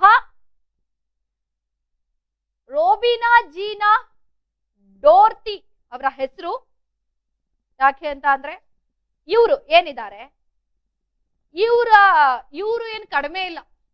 ಇವರು ಆದಾಯ ಪ್ರಮಾಣ ಪತ್ರದಲ್ಲಿ ತೋರಿಸ್ಕೊಂಡಿದ್ದಾರೆ ಆದಾಯ ಏನೋ 80,000 ಇದೆ ಅಂತ. ಆದರೆ ಇವರು ಕೂಡ ಒಂದು ಕಂಪನಿಯ director. D&R moulding private limited, Adakahalli, Mysuru ಏನಿದೆ ಈ ಕಂಪನಿಯ ಡೈರೆಕ್ಟರ್ ಇವರು. ನಾವು ತೋರಿಸ್ತಾ ಇದೀವಿ ದೃಶ್ಯದಲ್ಲಿ ಪ್ರೂಫ್ ನಿಮಗೆ. ಜೊತೆಗೆ ಇವ್ರ ಸ್ಯಾಲ್ರಿನೂ ಅಲ್ಲೇ ಇದೆ, ಮೆನ್ಷನ್ ಮಾಡಿದೀವಿ. ಇವರ ಸ್ಯಾಲ್ರಿ ಬಂದು ತಿಂಗಳಿಗೆ 1.5 ಲಕ್ಷ, 1.5 ಲ್ಯಾಕ್.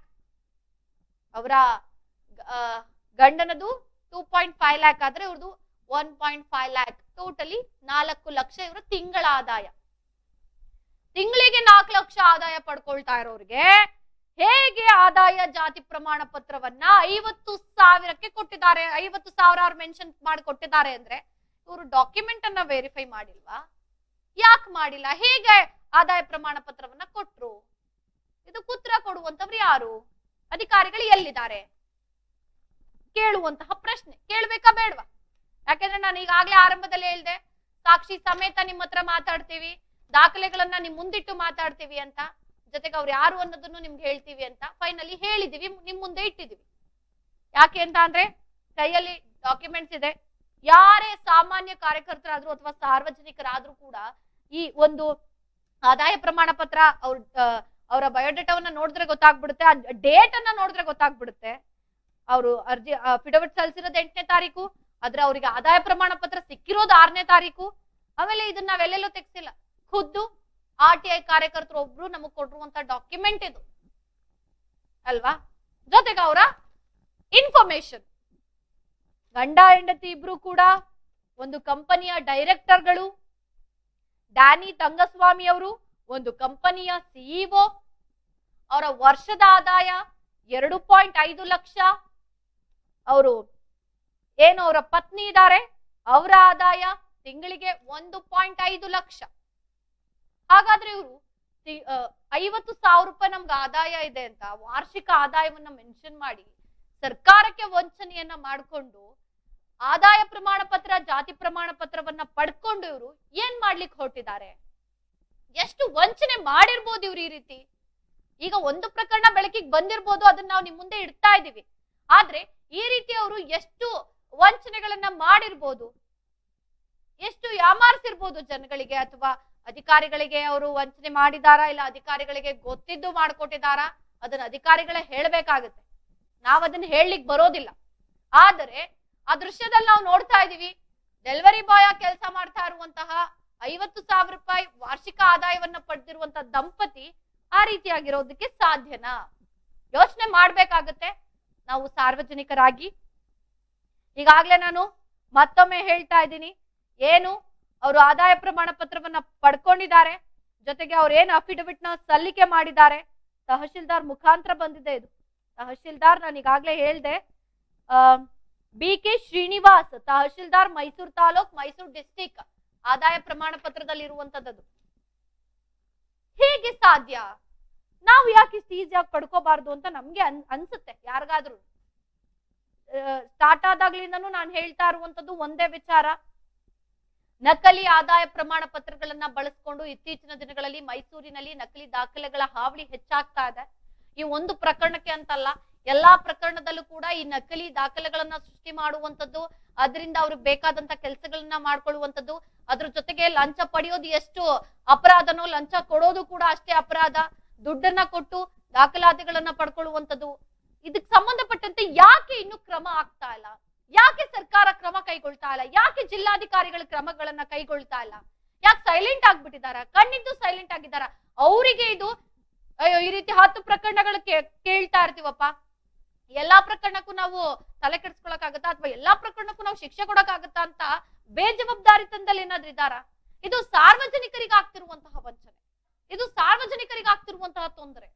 ಇದಕ್ಕೆ ಪ್ರಶ್ನೆ ಮಾಡುವಂತವ್ರು ಯಾರು ಇಲ್ವಾ ಹಾಗಾದ್ರೆ? ಅಥವಾ ಇದಕ್ಕೆ ಪ್ರಶ್ನೆ ಮಾಡುವಂತವ್ರು ಅಧಿಕಾರಿಗಳು ಯಾರು ಇಲ್ವಾ? ಸೊ ಇದಕ್ಕೆ ಸಂಬಂಧಪಟ್ಟಂತೆ ಮತ್ತಷ್ಟು ಮಾಹಿತಿಯನ್ನ ನಿಮಗೆ ಕೊಡ್ತೀನಿ.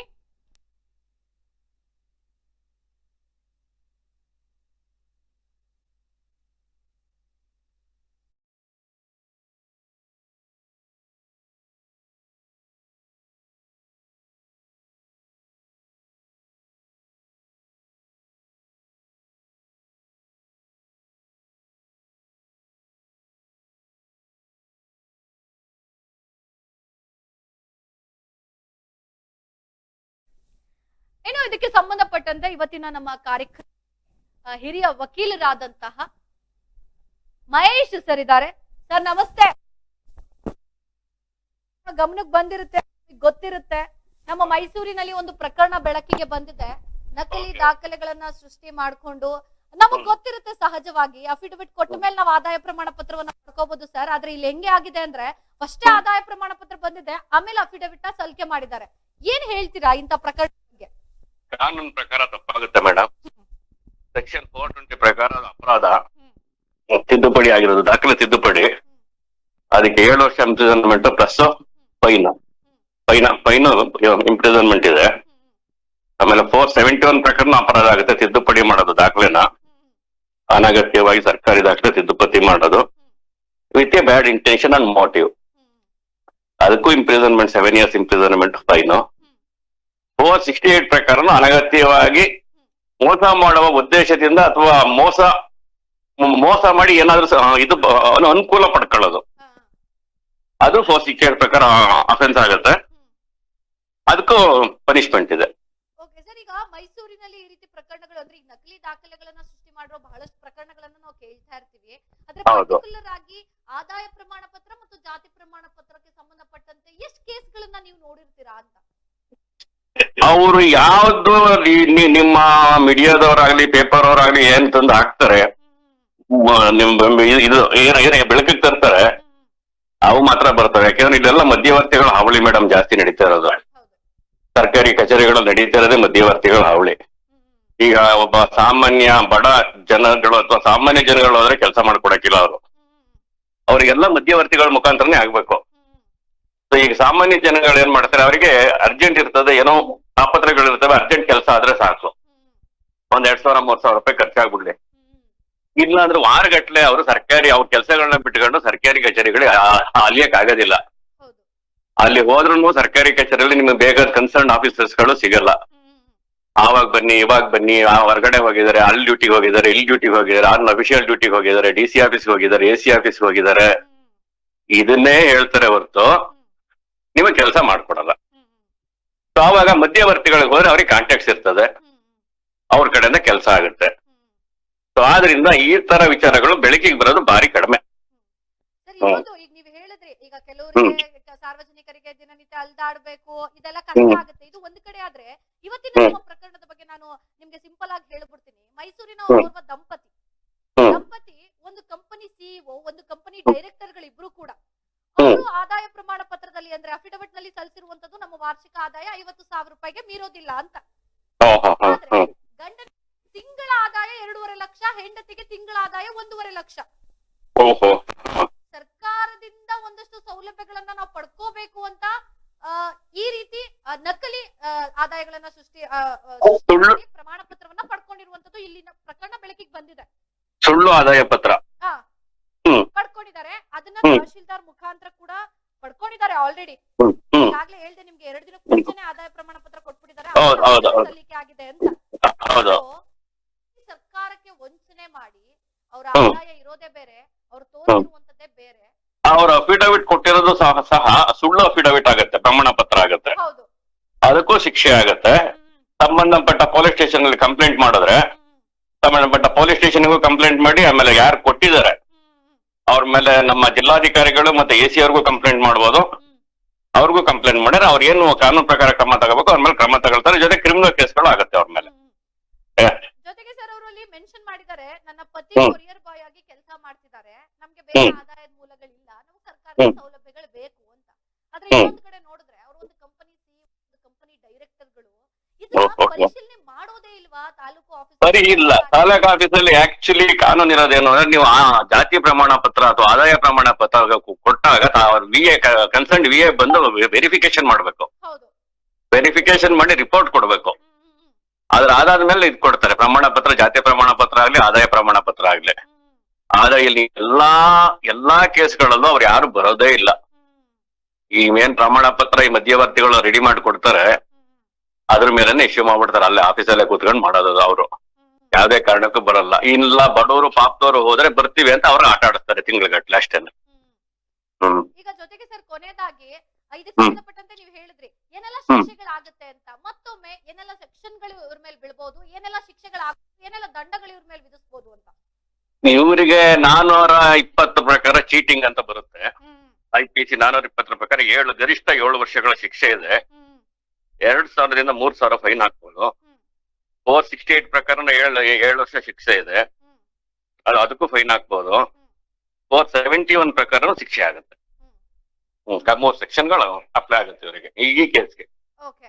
ಇನ್ನು ಕೊನೆಯದಾಗಿ ಸರ್, ಈಗ ಇವರು ಯಾರು ಅರ್ಜಿ ಸಲ್ಲಿಸಿರ್ತಾರೆ ಅಂತವ್ರು, ಆದರೆ ಇದಕ್ಕೆ ಸಂಬಂಧಪಟ್ಟಂತೆ ಈಗ ಅಧಿಕಾರಿಗಳ ಮುಖಾಂತರ ಬಂದಿರುತ್ತೆ, ತಹಶೀಲ್ದಾರ್ ಮುಖಾಂತರ ಬಂದಿರುತ್ತಲ್ವಾ, ಅಂತವ್ರ ವಿರುದ್ಧ ಏನ್ ಕ್ರಮ ಆಗುತ್ತೆ? ಅವರು ಬಾಧ್ಯರಾಗ್ತಾರೆ ಇದಕ್ಕೆ, ಹ್ಮ್ ಅವ್ರಿಗೂ ಸೇರಿನೇ ಇದಾಗುತ್ತೆ, ಶಿಕ್ಷೆ ಆಗುತ್ತೆ. ಖಂಡಿತ ಖಂಡಿತ ಸರ್. ಖಂಡಿತ. ಧನ್ಯವಾದ ಈಡನ್ ಸ್ಪಾಟ್ ಜೊತೆ ಬಂದು ಇಷ್ಟೊತ್ತು ಮಾತನಾಡಿದ್ದಕ್ಕೆ. ನಮಸ್ಕಾರ. ಓಕೆ.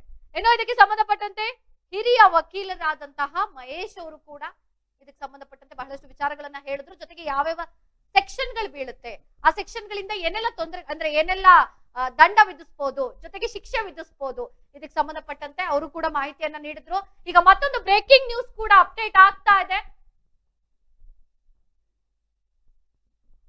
ನಕಲಿ ಆದಾಯ ಪ್ರಮಾಣ ಪತ್ರ ಬಳಸಿದ್ರೆ ಕಾನೂನು ಕ್ರಮಗಳು ಏನು ಅಂತ ನಾನು ಮತ್ತೆ ಹೇಳ್ತೀನಿ ನಿಮ್ಗೆ. ಈಗಾಗಲೇ ನಾನು ಹೇಳ್ತಾ ಇದ್ದೆ, ಮತ್ತೊಮ್ಮೆ ಹೇಳ್ತೀನಿ. ನಕಲಿ ಆದಾಯ ಪ್ರಮಾಣ ಪತ್ರವನ್ನ ಬಳಸುವುದು ಭಾರತೀಯ ದಂಡ ಸಂಹಿತೆ ಅಡಿಯಲ್ಲಿ ಗಂಭೀರ ಅಪರಾಧವಾಗಿರುವಂತದ್ದು. ಏನೆಲ್ಲ ಕಾನೂನು ಕ್ರಮಗಳಾಗುತ್ತೆ ಅನ್ನೋದನ್ನ ಹೇಳ್ತೀನಿ. ಸೆಕ್ಷನ್ 420 ಪ್ರಕಾರ ಮೋಸ ಮಾಡುವ ಅಪರಾಧಕ್ಕೆ 7 ವರ್ಷಗಳವರೆಗೆ ಜೈಲು ಮತ್ತು ದಂಡವನ್ನ ವಿಧಿಸಲಾಗುತ್ತೆ. ಇದು ಮೊದಲ ಸೆಕ್ಷನ್. ಹಿರಿಯ ವಕೀಲರಾದಂತ ಮಹೇಶ್ ಅವರು ಹೇಳ್ತಾ ಇದ್ರಲ್ಲ, ಯಾವ್ಯಾವ ಸೆಕ್ಷನ್ ಪ್ರಕಾರ ಏನೇನು ದಂಡ ಆಗುತ್ತೆ ಅಥವಾ ಜೈಲು ಶಿಕ್ಷೆ ಆಗುತ್ತೆ ಅಂತ.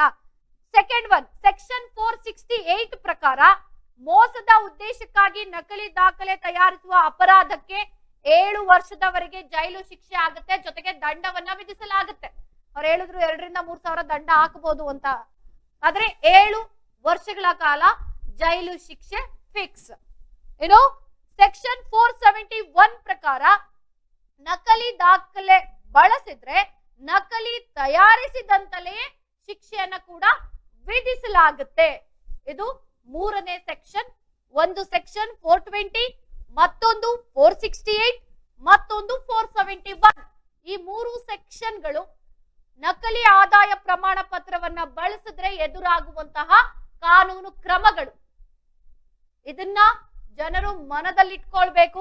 ಯಾಕೆ ಅಂತ ಅಂದ್ರೆ ಈ ರೀತಿ ಪ್ರಕರಣಗಳು ನಿಮ್ಮ ಮಧ್ಯೆ ಕೂಡ ಇರ್ಬೋದು, ಅಧಿಕಾರಿಗಳಾಗಿರ್ಬೋದು ಅಥವಾ ಯಾರು ಸಾರ್ವಜನಿಕರಾಗಿರ್ಬೋದು. ಇಷ್ಟು ಸೆಕ್ಷನ್ಗಳಾದ್ರೆ ಇದ್ರ ಜೊತೆಗೆ ಸರ್ಕಾರದ ಯೋಜನೆಗಳ ಲಾಭವನ್ನ ರದ್ದುಪಡಿಸಲಾಗುತ್ತೆ, ಹಣವನ್ನ ಹಿಂದಿರುಗಿಸುವಂತೆ ಸೂಚನೆ ನೀಡಲಾಗುತ್ತೆ, ಇತರ ಕಾನೂನು ಕ್ರಮಗಳನ್ನ ಕೂಡ ಕೈಗೊಳ್ಳಬಹುದು. ಇಷ್ಟು ಕೂಡ ನಕಲಿ ಆದಾಯ ಪ್ರಮಾಣ ಪತ್ರವನ್ನ ಬಳಸಿದ್ರಾಗುವಂತಹ ಕಾನೂನು ಕ್ರಮಗಳು. ಈಗಾಗಲೇ ಹೇಳಿದೆ 3 ಸೆಕ್ಷನ್ಗಳು ಇಲ್ಲಿ ಪ್ರಮುಖವಾಗಿರುತ್ತೆ. ಒಂದು 420, ಒಂದು 468, ಒಂದು ಸೆಕ್ಷನ್ 471. ಈ 3 ಸೆಕ್ಷನ್ಗಳು ಕಾನೂನು ಕ್ರಮದ ಮೂಲಕ ಅವರಿಗೆ ಶಿಕ್ಷೆ ಆಗುತ್ತೆ. ಅದರಲ್ಲೂ 7 ವರ್ಷ ಶಿಕ್ಷೆ, ದಂಡ ಕೂಡ ವಿಧಿಸಲಾಗುತ್ತೆ. ಜೊತೆಗೆ ಸರ್ಕಾರದಿಂದ ಅವರು ಯಾವ ಯೋಜನೆಗಳನ್ನ ಪಡಿಬೇಕು ಅಥವಾ ಯಾವ ಲಾಭಾಂಶವನ್ನ ಪಡಿಬೇಕು ಅಂತ ಅವರು ಈ ರೀತಿ ನಕಲಿ ಆದಾಯ ಪ್ರಮಾಣ ಪತ್ರವನ್ನ ಬಳಸ್ಕೊಂಡಿರ್ತಾರೆ. ಸೊ ಅದಕ್ಕೆ ಸಂಬಂಧಪಟ್ಟಂತೆ ಅವರ ಮೇಲೆ ಕಾನೂನು ಕ್ರಮ ಆಗುತ್ತೆ. ಜೊತೆಗೆ ಈ ಸೆಕ್ಷನ್ಗಳು ಮಾತ್ರ ಅಲ್ಲ, ಸೆಕ್ಷನ್ 465 ಇದೆ, ಸೆಕ್ಷನ್ 468 ಇದೆ, ಸೆಕ್ಷನ್ 471, ಸೆಕ್ಷನ್ 420, ಇವೆಲ್ಲವೂ ಕೂಡ ಕಾನೂನು ಕ್ರಮಗಳಾಗುತ್ತೆ ಇದರ ಅಡಿಯಲ್ಲಿ. ಒಂದು ನಕಲಿ ದಾಖಲೆಯನ್ನ ಸೃಷ್ಟಿ ಮಾಡಿದ್ರೆ ಅಥವಾ ನಕಲಿ ದಾಖಲೆಯನ್ನ ಬಳಸ್ಕೊಂಡ್ರೆ ಇಷ್ಟು ಕಾನೂನು ಪ್ರಕರಣಗಳಾಗಿರುವಂತದ್ದು. ಸೆಕ್ಷನ್ 465 ಪ್ರಕಾರ 2 ವರ್ಷದವರೆಗೆ ಜೈಲ್ ಶಿಕ್ಷೆ ಆಗುತ್ತೆ, ಜೊತೆಗೆ ಫೈನ್ ಆಗುತ್ತೆ. ಸೆಕ್ಷನ್ 468 ಪ್ರಕಾರ ಅಂದ್ರೆ 7 ವರ್ಷಗಳ ಜೈಲು ಶಿಕ್ಷೆ ಆಗುತ್ತೆ, ಫೈನ್ ಆಗುತ್ತೆ. ಸೆಕ್ಷನ್ 471 ಪ್ರಕಾರ ಅಪ್ ಟು 7 ಇಯರ್ಸ್ ಅಂದ್ರೆ 7 ವರ್ಷದವರೆಗೆ ಜೈಲು ಶಿಕ್ಷೆ ಆಗುತ್ತೆ, ಜೊತೆಗೆ ಫೈನ್ ಅಂದ್ರೆ ದಂಡ ಕೂಡ ವಿಧಿಸಲಾಗುತ್ತೆ. ಈಗಾಗಲೇ ಹೇಳಿದ್ದೀನಿ ನಾನು, ಸೆಕ್ಷನ್ 420 ಏನಿದೆ, ಚೀಟಿಂಗ್ ಕೇಸಲ್ಲಿ 7 ಇಯರ್ಸ್ ಅಂದ್ರೆ 7 ವರ್ಷಗಳ ಕಾಲ ಜೈಲು ಶಿಕ್ಷೆ, ಜೊತೆಗೆ ದಂಡವನ್ನು ಕೂಡ ವಿಧಿಸಲಾಗುತ್ತೆ. ಇವೆಲ್ಲವೂ ಕೂಡ ಈ ಒಂದು ನಕಲಿ ದಾಖಲೆ ಪ್ರಮಾಣ ಪತ್ರವನ್ನ ಬಳಸ್ಕೊಂಡ್ರೆ ಆಗುವಂತಹ ಕಾನೂನು ಕ್ರಮಗಳು. ಜೊತೆಗೆ ಸೆಕ್ಷನ್ 336 ಪ್ರಕಾರ ಒಂದಷ್ಟು ಪನಿಷ್ಮೆಂಟ್ಗಳು ಕೂಡ ಆಗುತ್ತೆ. ಅಂದ್ರೆ 2 ವರ್ಷಗಳ ಕಾಲ ಅವರಿಗೆ ಜೈಲು ಶಿಕ್ಷೆ, ಫೈನ್ ಕೂಡ ಆಗುತ್ತೆ. ಸೆಕ್ಷನ್ 338 ಪ್ರಕಾರ 8 ವರ್ಷಗಳ ಕಾಲ ಜೈಲು ಶಿಕ್ಷೆ ಆಗುತ್ತೆ, ಜೊತೆಗೆ ದಂಡವನ್ನು ಕೂಡ ವಿಧಿಸಲಾಗುತ್ತೆ. 339 ಸೆಕ್ಷನ್ ಪ್ರಕಾರ ಪನಿಷ್ಮೆಂಟ್ ಈಗಾಗಲೇ ಹೇಳ್ದೆ ನಾನು, ಏನು 8 ವರ್ಷಗಳಿರ್ಬೋದು, ಕೆಲವೊಂದು ಸೆಕ್ಷನ್ಗಳಲ್ಲಿ 2 ವರ್ಷ ಇರ್ಬೋದು, ಜೊತೆಗೆ 7 ವರ್ಷಗಳಿರ್ಬೋದು, ಎಲ್ಲವೂ ಕೂಡ ಆಗುತ್ತೆ. ಸೆಕ್ಷನ್ 316 ಪ್ರಕಾರ 7 ವರ್ಷಗಳವರೆಗೆ ಜೈಲು ಶಿಕ್ಷೆಯನ್ನ ವಿಧಿಸಲಾಗುತ್ತೆ. ಇವೆಲ್ಲವೂ ಕೂಡ ನಕಲಿ ದಾಖಲೆಗಳನ್ನ ಸೃಷ್ಟಿ ಮಾಡಿದ್ರೆ ಏನೆಲ್ಲ ಕ್ರಮಗಳಾಗುತ್ತೆ ಅಂತ ನಾನು ನಿಮ್ಗೆ ಒತ್ತಿ ಹೇಳ್ತಾ ಇದ್ದೀನಿ. ಯಾಕೆಂದ್ರೆ ಎಷ್ಟೋ ಸಾರ್ವಜನಿಕರಿಗೆ ಇದ್ರ ಬಗ್ಗೆ ಮಾಹಿತಿ ಇರೋದಿಲ್ಲ. ಎಷ್ಟೋ ಜನಕ್ಕೆ ನಾವು ನಕಲಿ ಆದಾಯ ಪ್ರಮಾಣ ಪತ್ರವನ್ನ ಬಳಸಿದ್ರೆ ಏನಾಗುತ್ತೆ ಅಂತ ಗೊತ್ತಿರೋದಿಲ್ಲ. ಸೊ ಆದ್ದರಿಂದ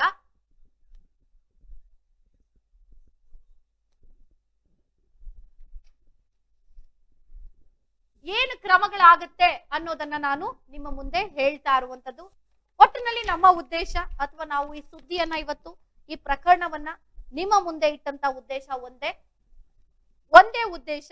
ಯಾಕೆ ಅಂತ ಅಂದ್ರೆ ಮೈಸೂರಿನಲ್ಲಿ ಮಾತ್ರ ಅಲ್ಲ, ಇಡೀ ರಾಜ್ಯಾದ್ಯಂತ ಇಂತಹ ಪ್ರಕರಣಗಳೇನಿದೆ ಇಂತಹ ಪ್ರಕರಣಗಳಿಗೆ ಕಡಿವಾಣ ಹಾಕಬೇಕು.